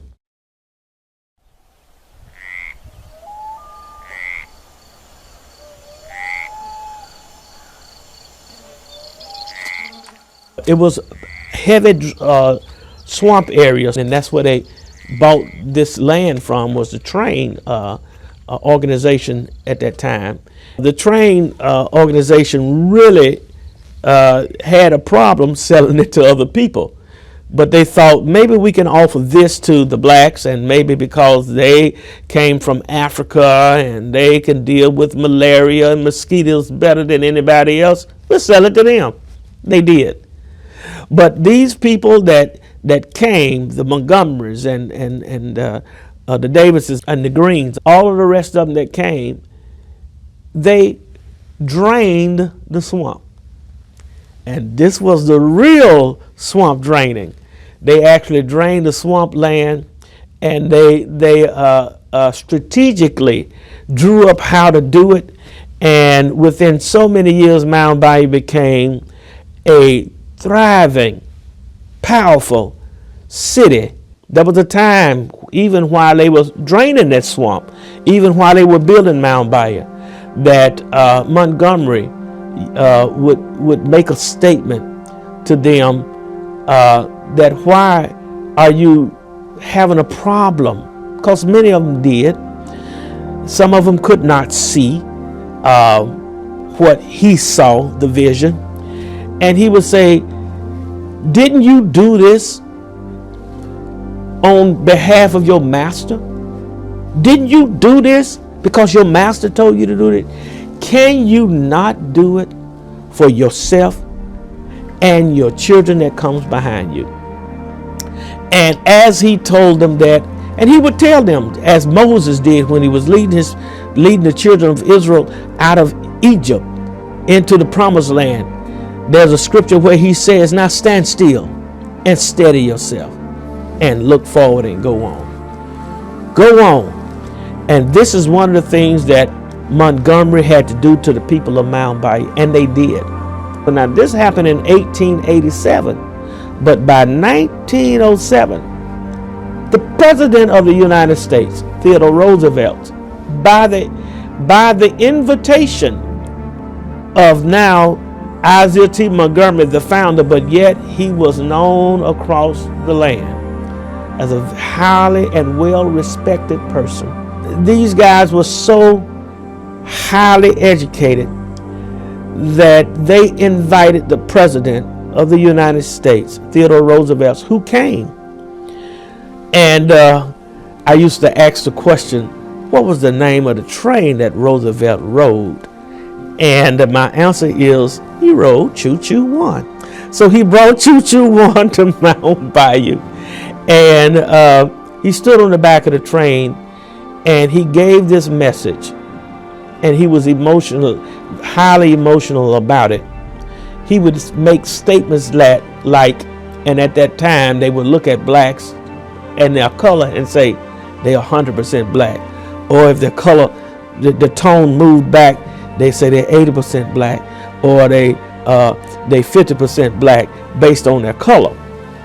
And so his statement was that these are 100% black, and look at what they did. And he called Mound Bayou, coined the phrase jewel of the Delta, which we use right now. Mound Bayou is the jewel of the Delta, and Theodore Roosevelt gave us that. And so when he came and coined Mound Bayou the jewel of the Delta, he actually gave us a spurt here in Mound Bayou to become that jewel, to really show that jewel. And so, and the reason that he did that, when he looked up and down, it was written that when he looked up and down that road and he saw white picket fences around huge homes, which was built first and second and some on the third floor homes. And they were magnificent, and the money that was spent in Mound Bayou was high, because there were more millionaires per capita in Mound Bayou than any other city in Mississippi, because cotton had done this. So he would tell that story, and he would look at Mound Bayou and say, this is the jewel of the Delta. And years later he would go down, such as speaking at the YMCA in DC and other places, and he would say, you all need to take note of the people in Mound Bayou and what they did. Some of the people from Black Wall Street that started the things at Black Wall Street in Tulsa came through Mound Bayou. There's parts of history that some of the key people at Black Wall Street were married and mentored by Isaiah T. Montgomery. We had the starting of the Negro Business League through the people in Mound Bayou. Booker T. Washington utilized at the National Convention for the National Negro Business League, the keynote speaker. 12 times Isaiah T. Montgomery was the keynote speaker. 12 different years, Isaiah T. Montgomery. So that says a whole lot about our founder. Our founder must have been a well-spoken person to be able to be utilized 12 times to be a keynote speaker at the Negro Business League. Mound Bayou was different because people saw green. People saw the 6 cotton gins that Mound Bayou had, because the cotton here in Mound Bayou was the most premium cotton in the whole world. As a matter of fact, at one time, Mound Bayou set the price of cotton. The Mound Bayou cotton set the price on cotton because it was the most premium cotton. There are banners. These banners said Bolivar County leads the world in cotton production. Of course, when they make the banners, they're not going to say Mound Bayou, but people will come from all over, everywhere, just to get the Mound Bayou seal on their cotton. The whole peripheral, Cleveland, Shelby, everywhere else, the farmers will come. I need my cotton ginned in Mound Bayou so the cotton can get the stamp Mound Bayou. We had all types of stores. Up to 60 businesses were recorded at one time in Mound Bayou, where people would come from all of the plantations from all around on the weekend just to come to Mound Bayou, because it was a place where people could live and live freely. People in Mound Bayou didn't have to leave Mound Bayou. It was that haven that, you know, you could go within just the circumference of the city and get all of the things that you needed in the city right here. Even the bottling company in Mound Bayou. That bottling company is not down in history that it started Coca-Cola, but that's what is being said by the people here in Mound Bayou. Of course, people wouldn't give blacks the credit for starting something like Coca-Cola. But this was said all of my life, that Coca-Cola got started in Mound Bayou, Mississippi. And of course, you'll see these bottles that's here in this museum, that these bottles come from Mound Bayou Bottling Company. And the bottling company was later sold to somewhere else, but we had our own bottling company here in Mound Bayou. And Booker T. Washington and the founder of Mound Bayou would go other places and talk about it. In a speech in 1912, Mr. Montgomery began to mention this as well in his speech about the bottling company in Mound Bayou. Now, Booker T. Washington talks about, and some of the older people that even I ran into as a child, that talked about Mound Bayou used to smell so good. When you come to Mound Bayou, it smells so good because there was a bread company here. And the name of it was Wonder Bread. It started in Mound Bayou. The book that Booker T. Washington wrote, The Town Owned by Negroes, and he talks about Mound Bayou extensively. He talks about Wonder Bread getting started in Mound Bayou, Mississippi. These are important facts, but they were disregarded by the regular media, disregarded by historians, because a lot of it came from Mound Bayou. Irregardless of all of that, Mound Bayou still has that history, and that history has to be exposed. Such as the oil mill, which was the greatest opening and the greatest accomplishment at that time for African Americans in this country, when Booker T. Washington came and was the keynote speaker at the opening of that Mound Bayou oil mill. And they worked so hard against the people in Mound Bayou to stop the success of the oil mill.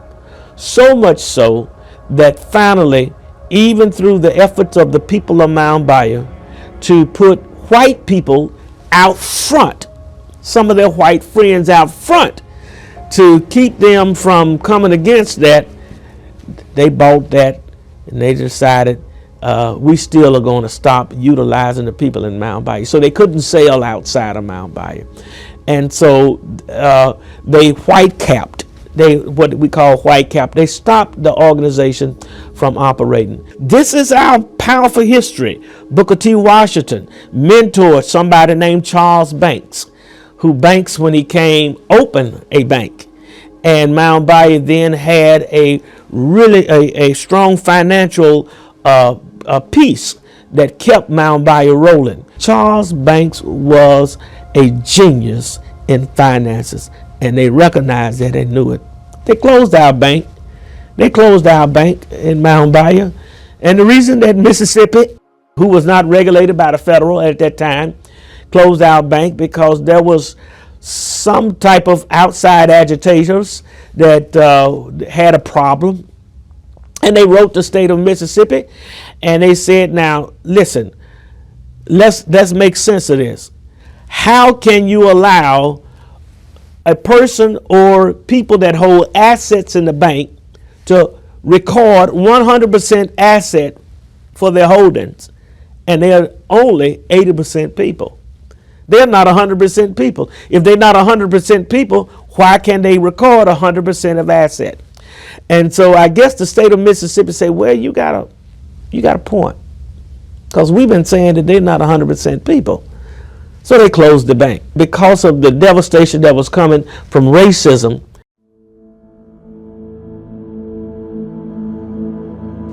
There were certain rules and certain laws and unspoken rules, but yet spoken. Certain things that you do, certain things that you don't do.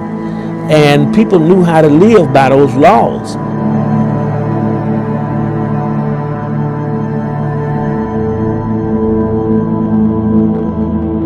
There's several variations of the story about Emmett Till, but when he came, of course, being a young man from Chicago, he didn't have any inhibitions about just being a kid. And so some things were taken the wrong way when he went to Money, Mississippi, and which was a very, very, and still is, a very racist area. There's some things that's going on there right now that I can tell you that are extremely racist that people are experiencing right now in that area, and it's not that far from here, you know. So so there's really some pockets of areas that are very racist. So I can understand that when he went there as a kid from Chicago and not being inhibited at all, that once he got there, just one wrong move or one move that was interpreted wrong could have put him in danger. And so they took him out of his bed in the middle of the night and beat him and slashed him and then beat him some more. And it shows in the movie they shot him.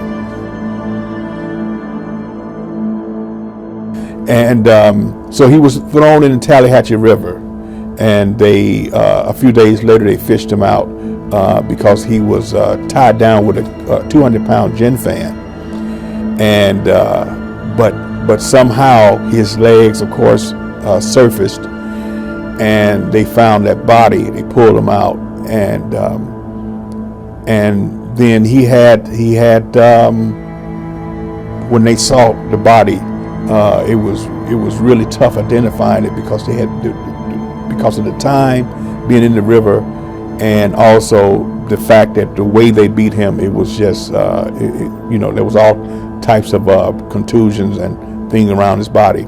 But the one thing that he did have in his possession and on his finger was his father's ring. And they were able to use that as another way of identifying him because he had that ring on.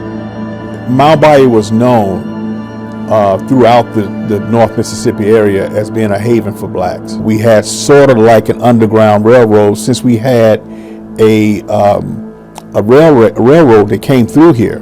It was built on a rail line. People knew in Mississippi, black people at least knew in Mississippi, if you were ever in trouble anywhere else in the state, that if you made it to Mound Bayou, you could make it to safety.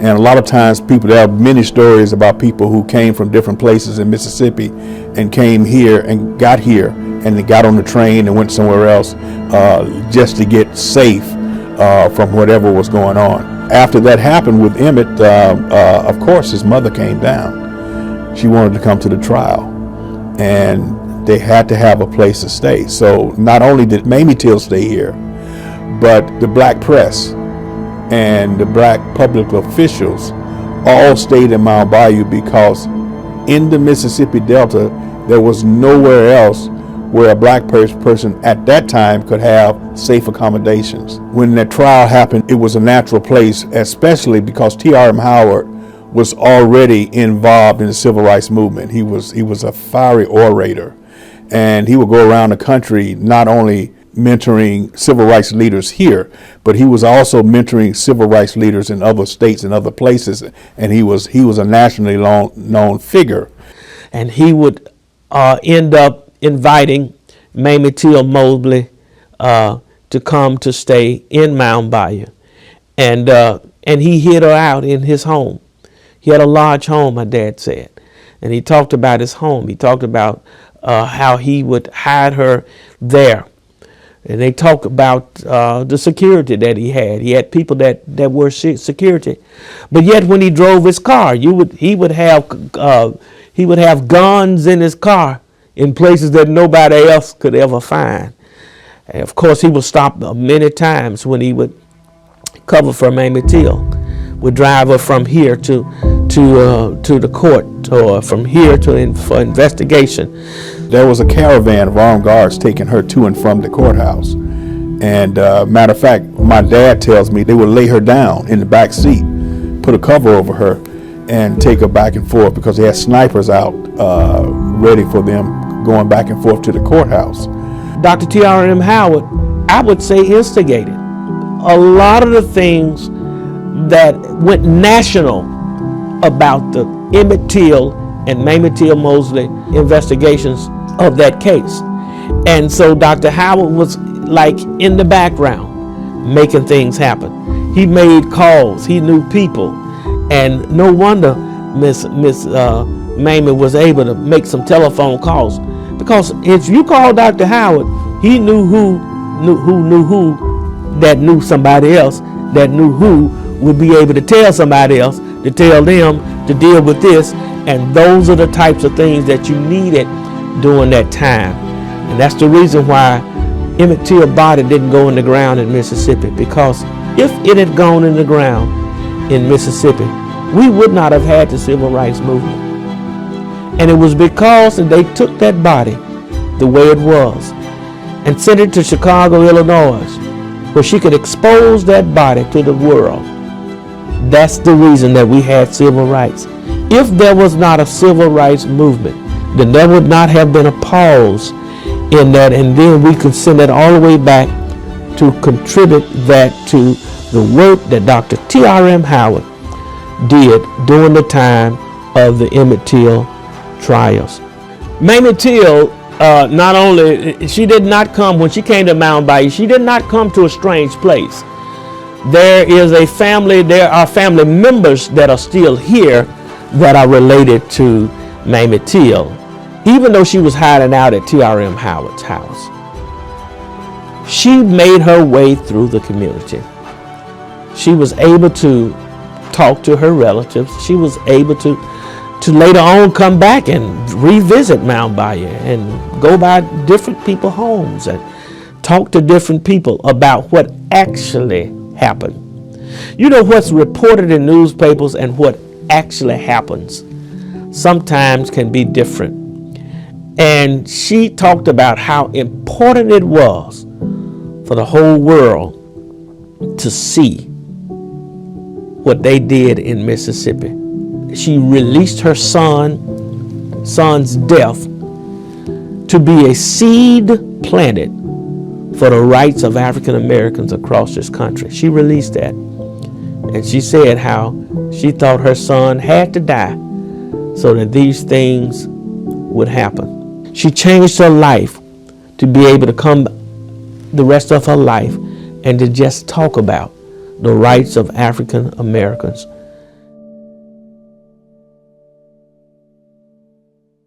we were offered a collection from that Mamie Till Women of the Movement story. When they separated the sets, they gave the DeSable Museum and the Mamie Till house that they're going to refurbish. The set that was used for Mississippi, we have here. Now, we have that ring here in that museum that they use in the film. We have the bed that Emmett was taken out of in the movie. And so most of those things we are putting together for another part of the tour. You know, you'll have Mount Bayou, you have the other side, and then you'll have the Emmett Till story, the Women of the Movement story here at this museum in Mount Bayou.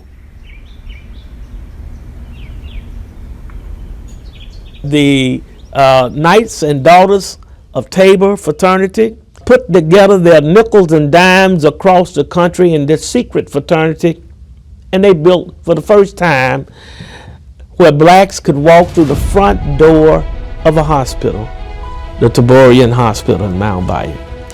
And thus you have Dr. T.R.M. Howard coming into Mount Bayou, and Dr. T.R.M. Howard coming to be not only the chief surgeon, but the medical director for Taborian Hospital.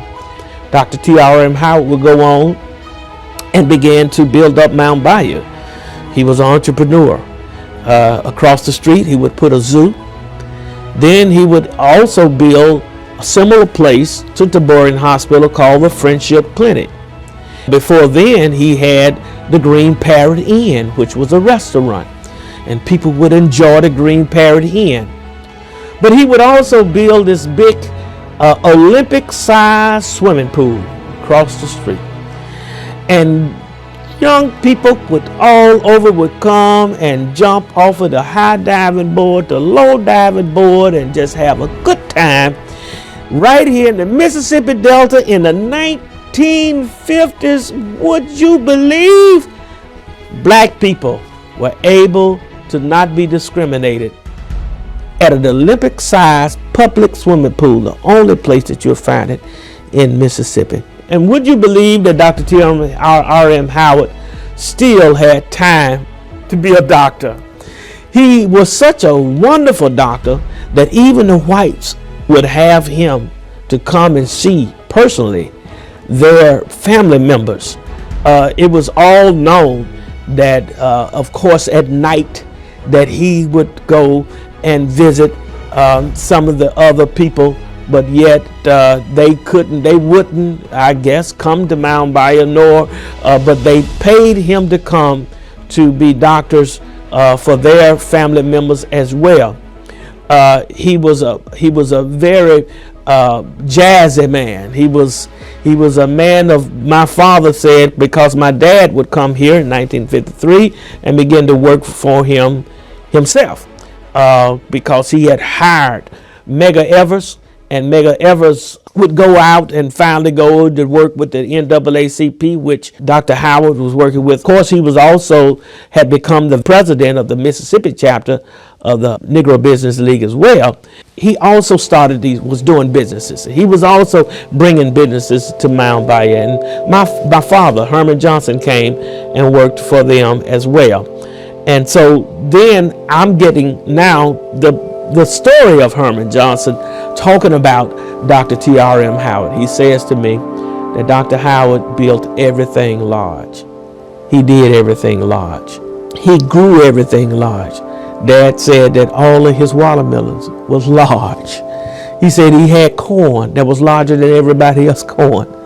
Everything was large what he did, and when he did it large. The way I got to Mount Bayou is that my aunt lived here, and I heard of an old African American city that we were, black people were jumping off the diving board like white people were, and all, and no other place in the southern part of the states that I lived in, any of the southern states. And I was saying, I want to go to the place. So I came here to visit Mount Bayou, and that's how I got stuck. So that's the way I got to Mount Bayou. And then I went to school at Southern University of Baton Rouge, Louisiana, and my director of my department head When I finished school in business, she asked me where was I going. I told her New York and Chicago, and she said, well, I know you're going back, for you got a wife in Mount Bayou. So I came to Mount Bayou, and she told me to see Dr. Howard. I saw Dr. Howard and he said, I got a job for you. And the job that he had for me right then was the Magnolia Mutual Life Insurance Company that Medgar Evers had just left, and that was the position that he had before he was sent to the state by Dr. Howard as the field director for the NAACP. So that was the position that I took, and I worked with him, and matter of fact, in the position that I had, I also served pretty much as secretary for many of his organizations, because he had several organizations that he had, and he had board meetings in the office of the Magnolia Mutual Life Insurance Company. So I was involved with him in a lot of his meetings, and I have copies of some of his handwritten notes that he took, speeches that he made around. And interesting things about him, he wrote his speeches out the same time he was conducting his other board meetings, all the same time, and never missing a beat. And I have pages of that. But Dr. Howard, let me just say, he was my boss, but it was a pleasure working with him. He was an awesome person that everything he touched grew big. Now there are a lot of stories about how he left here, and even in the book of the Black Maverick, they talk about the different ways that people say he left here, and they say he left in the coffin and all that kind of thing. But at least the Ku Klux Klan and it got so tight on him that they put the word out that they were going to kill him, and he knew that nothing would be done to any white person that killed a black person. So he eventually moved on out and started a business in Chicago. The other things I think a lot of people don't know is that J. Edgar Hoover and Dr. Howard had they had a thing. They were always on each other, because even the killing here for Emmett Till, the FBI didn't do what they were supposed to have done, and Dr. Howard talked about it, and J. Edgar Hoover was trying to do whatever he could to tear him down. The interesting thing is that, and I saw this in an article in the newspaper, J. Edgar Hoover praised him for what he had done in Mississippi, Dr. Howard.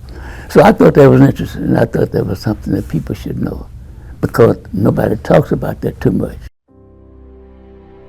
The museum that we started as African Americans in this Mount Bayou, that so much history in all the museums around the country, so many of them have not touched upon all the catastrophes that black people have gone through. There are so many things that we want to expand this museum. For example, the black church. There's so much that the black church has done for black people's advancement that is still not being told. From the Underground Railroad to the civil rights struggle to where we are, even the killing and the bombing of the churches, all that time the church has been involved in the safe haven to get us to where we are. And all those things I'm saying that we need to talk about, that people need to know about, that we don't have in all the other museums. For example, the cotton gin. All of the inventions that black people had needed to use in order to better their condition, and somebody else getting a name for it. Eli Whitney didn't. We know that he didn't invent it.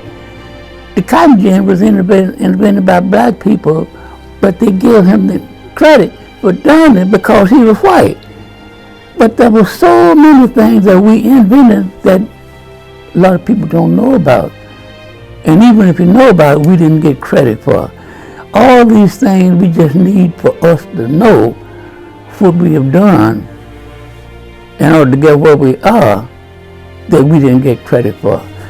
And I just think the more it's talked about, the better we understand and appreciate ourselves, because the white people have tried to keep us from appreciating ourselves.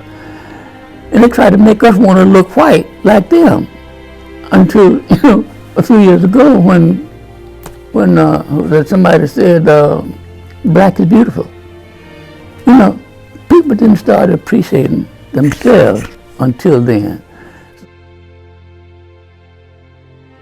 What happened? And we feel that they intend to do basically the same thing they did to Black Wall Street. And probably the reason we don't hear about it too much because they didn't do it. But anyway, somehow we found out about it. When the horses came in, I understand they turned the lights off in the city. And they were going to drive in and do whatever they want to do to it. But we had found out about it. And turned the lights on and had the Gatling gun over in one of those houses and people on top of houses all around. They turned the lights off and started shooting. And the people on the horses, the clan, everybody, they turned around and went back, and then they came back. So that's why we're still here. Otherwise, we don't know what they would have done. Another thing, a lot of people may or may not know, but it is in the history book that Mount Bayou for many years had the best grade of cotton in the world, not just in Mississippi, in the world. Now, there's a story behind that people don't talk about too much. The reason they were able to have that best grade of cotton is because the way the founders of Mount Bayou got here and who they were when they got here. Black people have always been smart. Even the slaves that came over, they were smart. And that's why white people didn't want them to communicate with each other, because they didn't want them to know what they knew. They didn't want them to share their information with others and teach them. When the black people at Davis Bend and the slaves on Davis Bend, they were not only able to slip and read, but Davis allowed them, and not only allowed them, but provided books for them to read and write. And they got so smart until they were able to run the stores, negotiate the land, buy the cotton, sell the cotton, and buy everything. They were able to have the books. So when the Union Army came in and started destroying all the white folk land, the land had been turned over to the black folk. So they owned the property for a while, and then they, later on they came back and took it all back. But by that time, the black people knew how to do things, and they founded Mount Bayou, and they survived and did a whole lot of things that they were doing other places.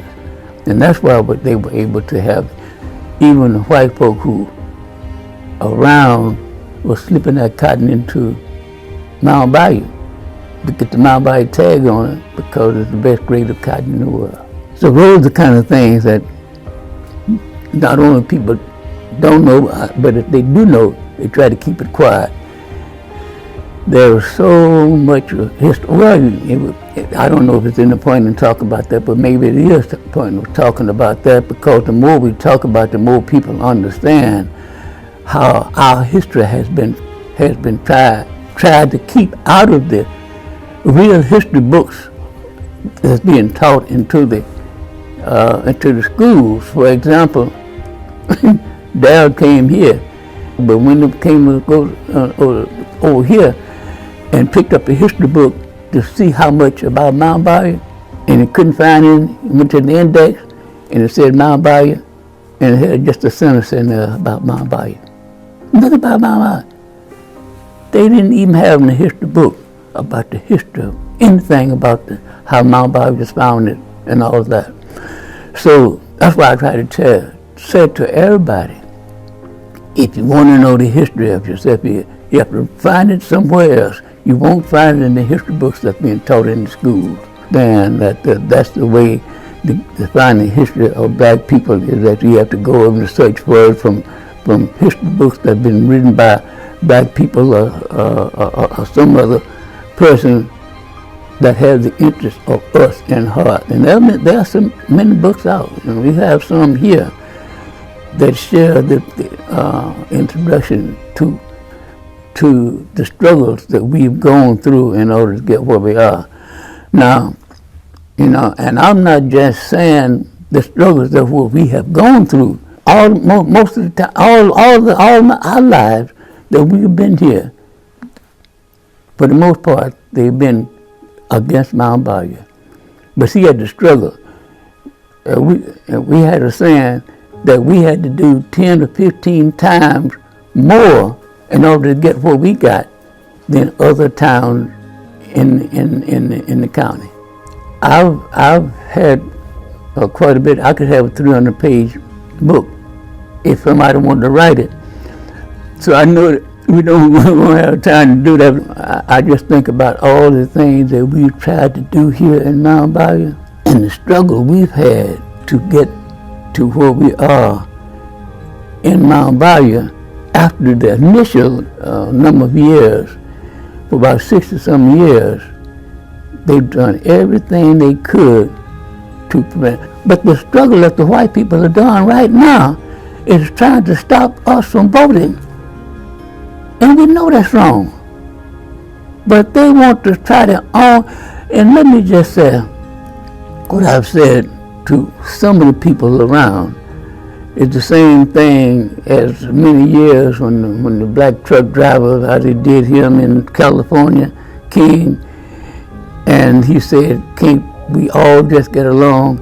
This country would be a whole lot better place if we all worked together.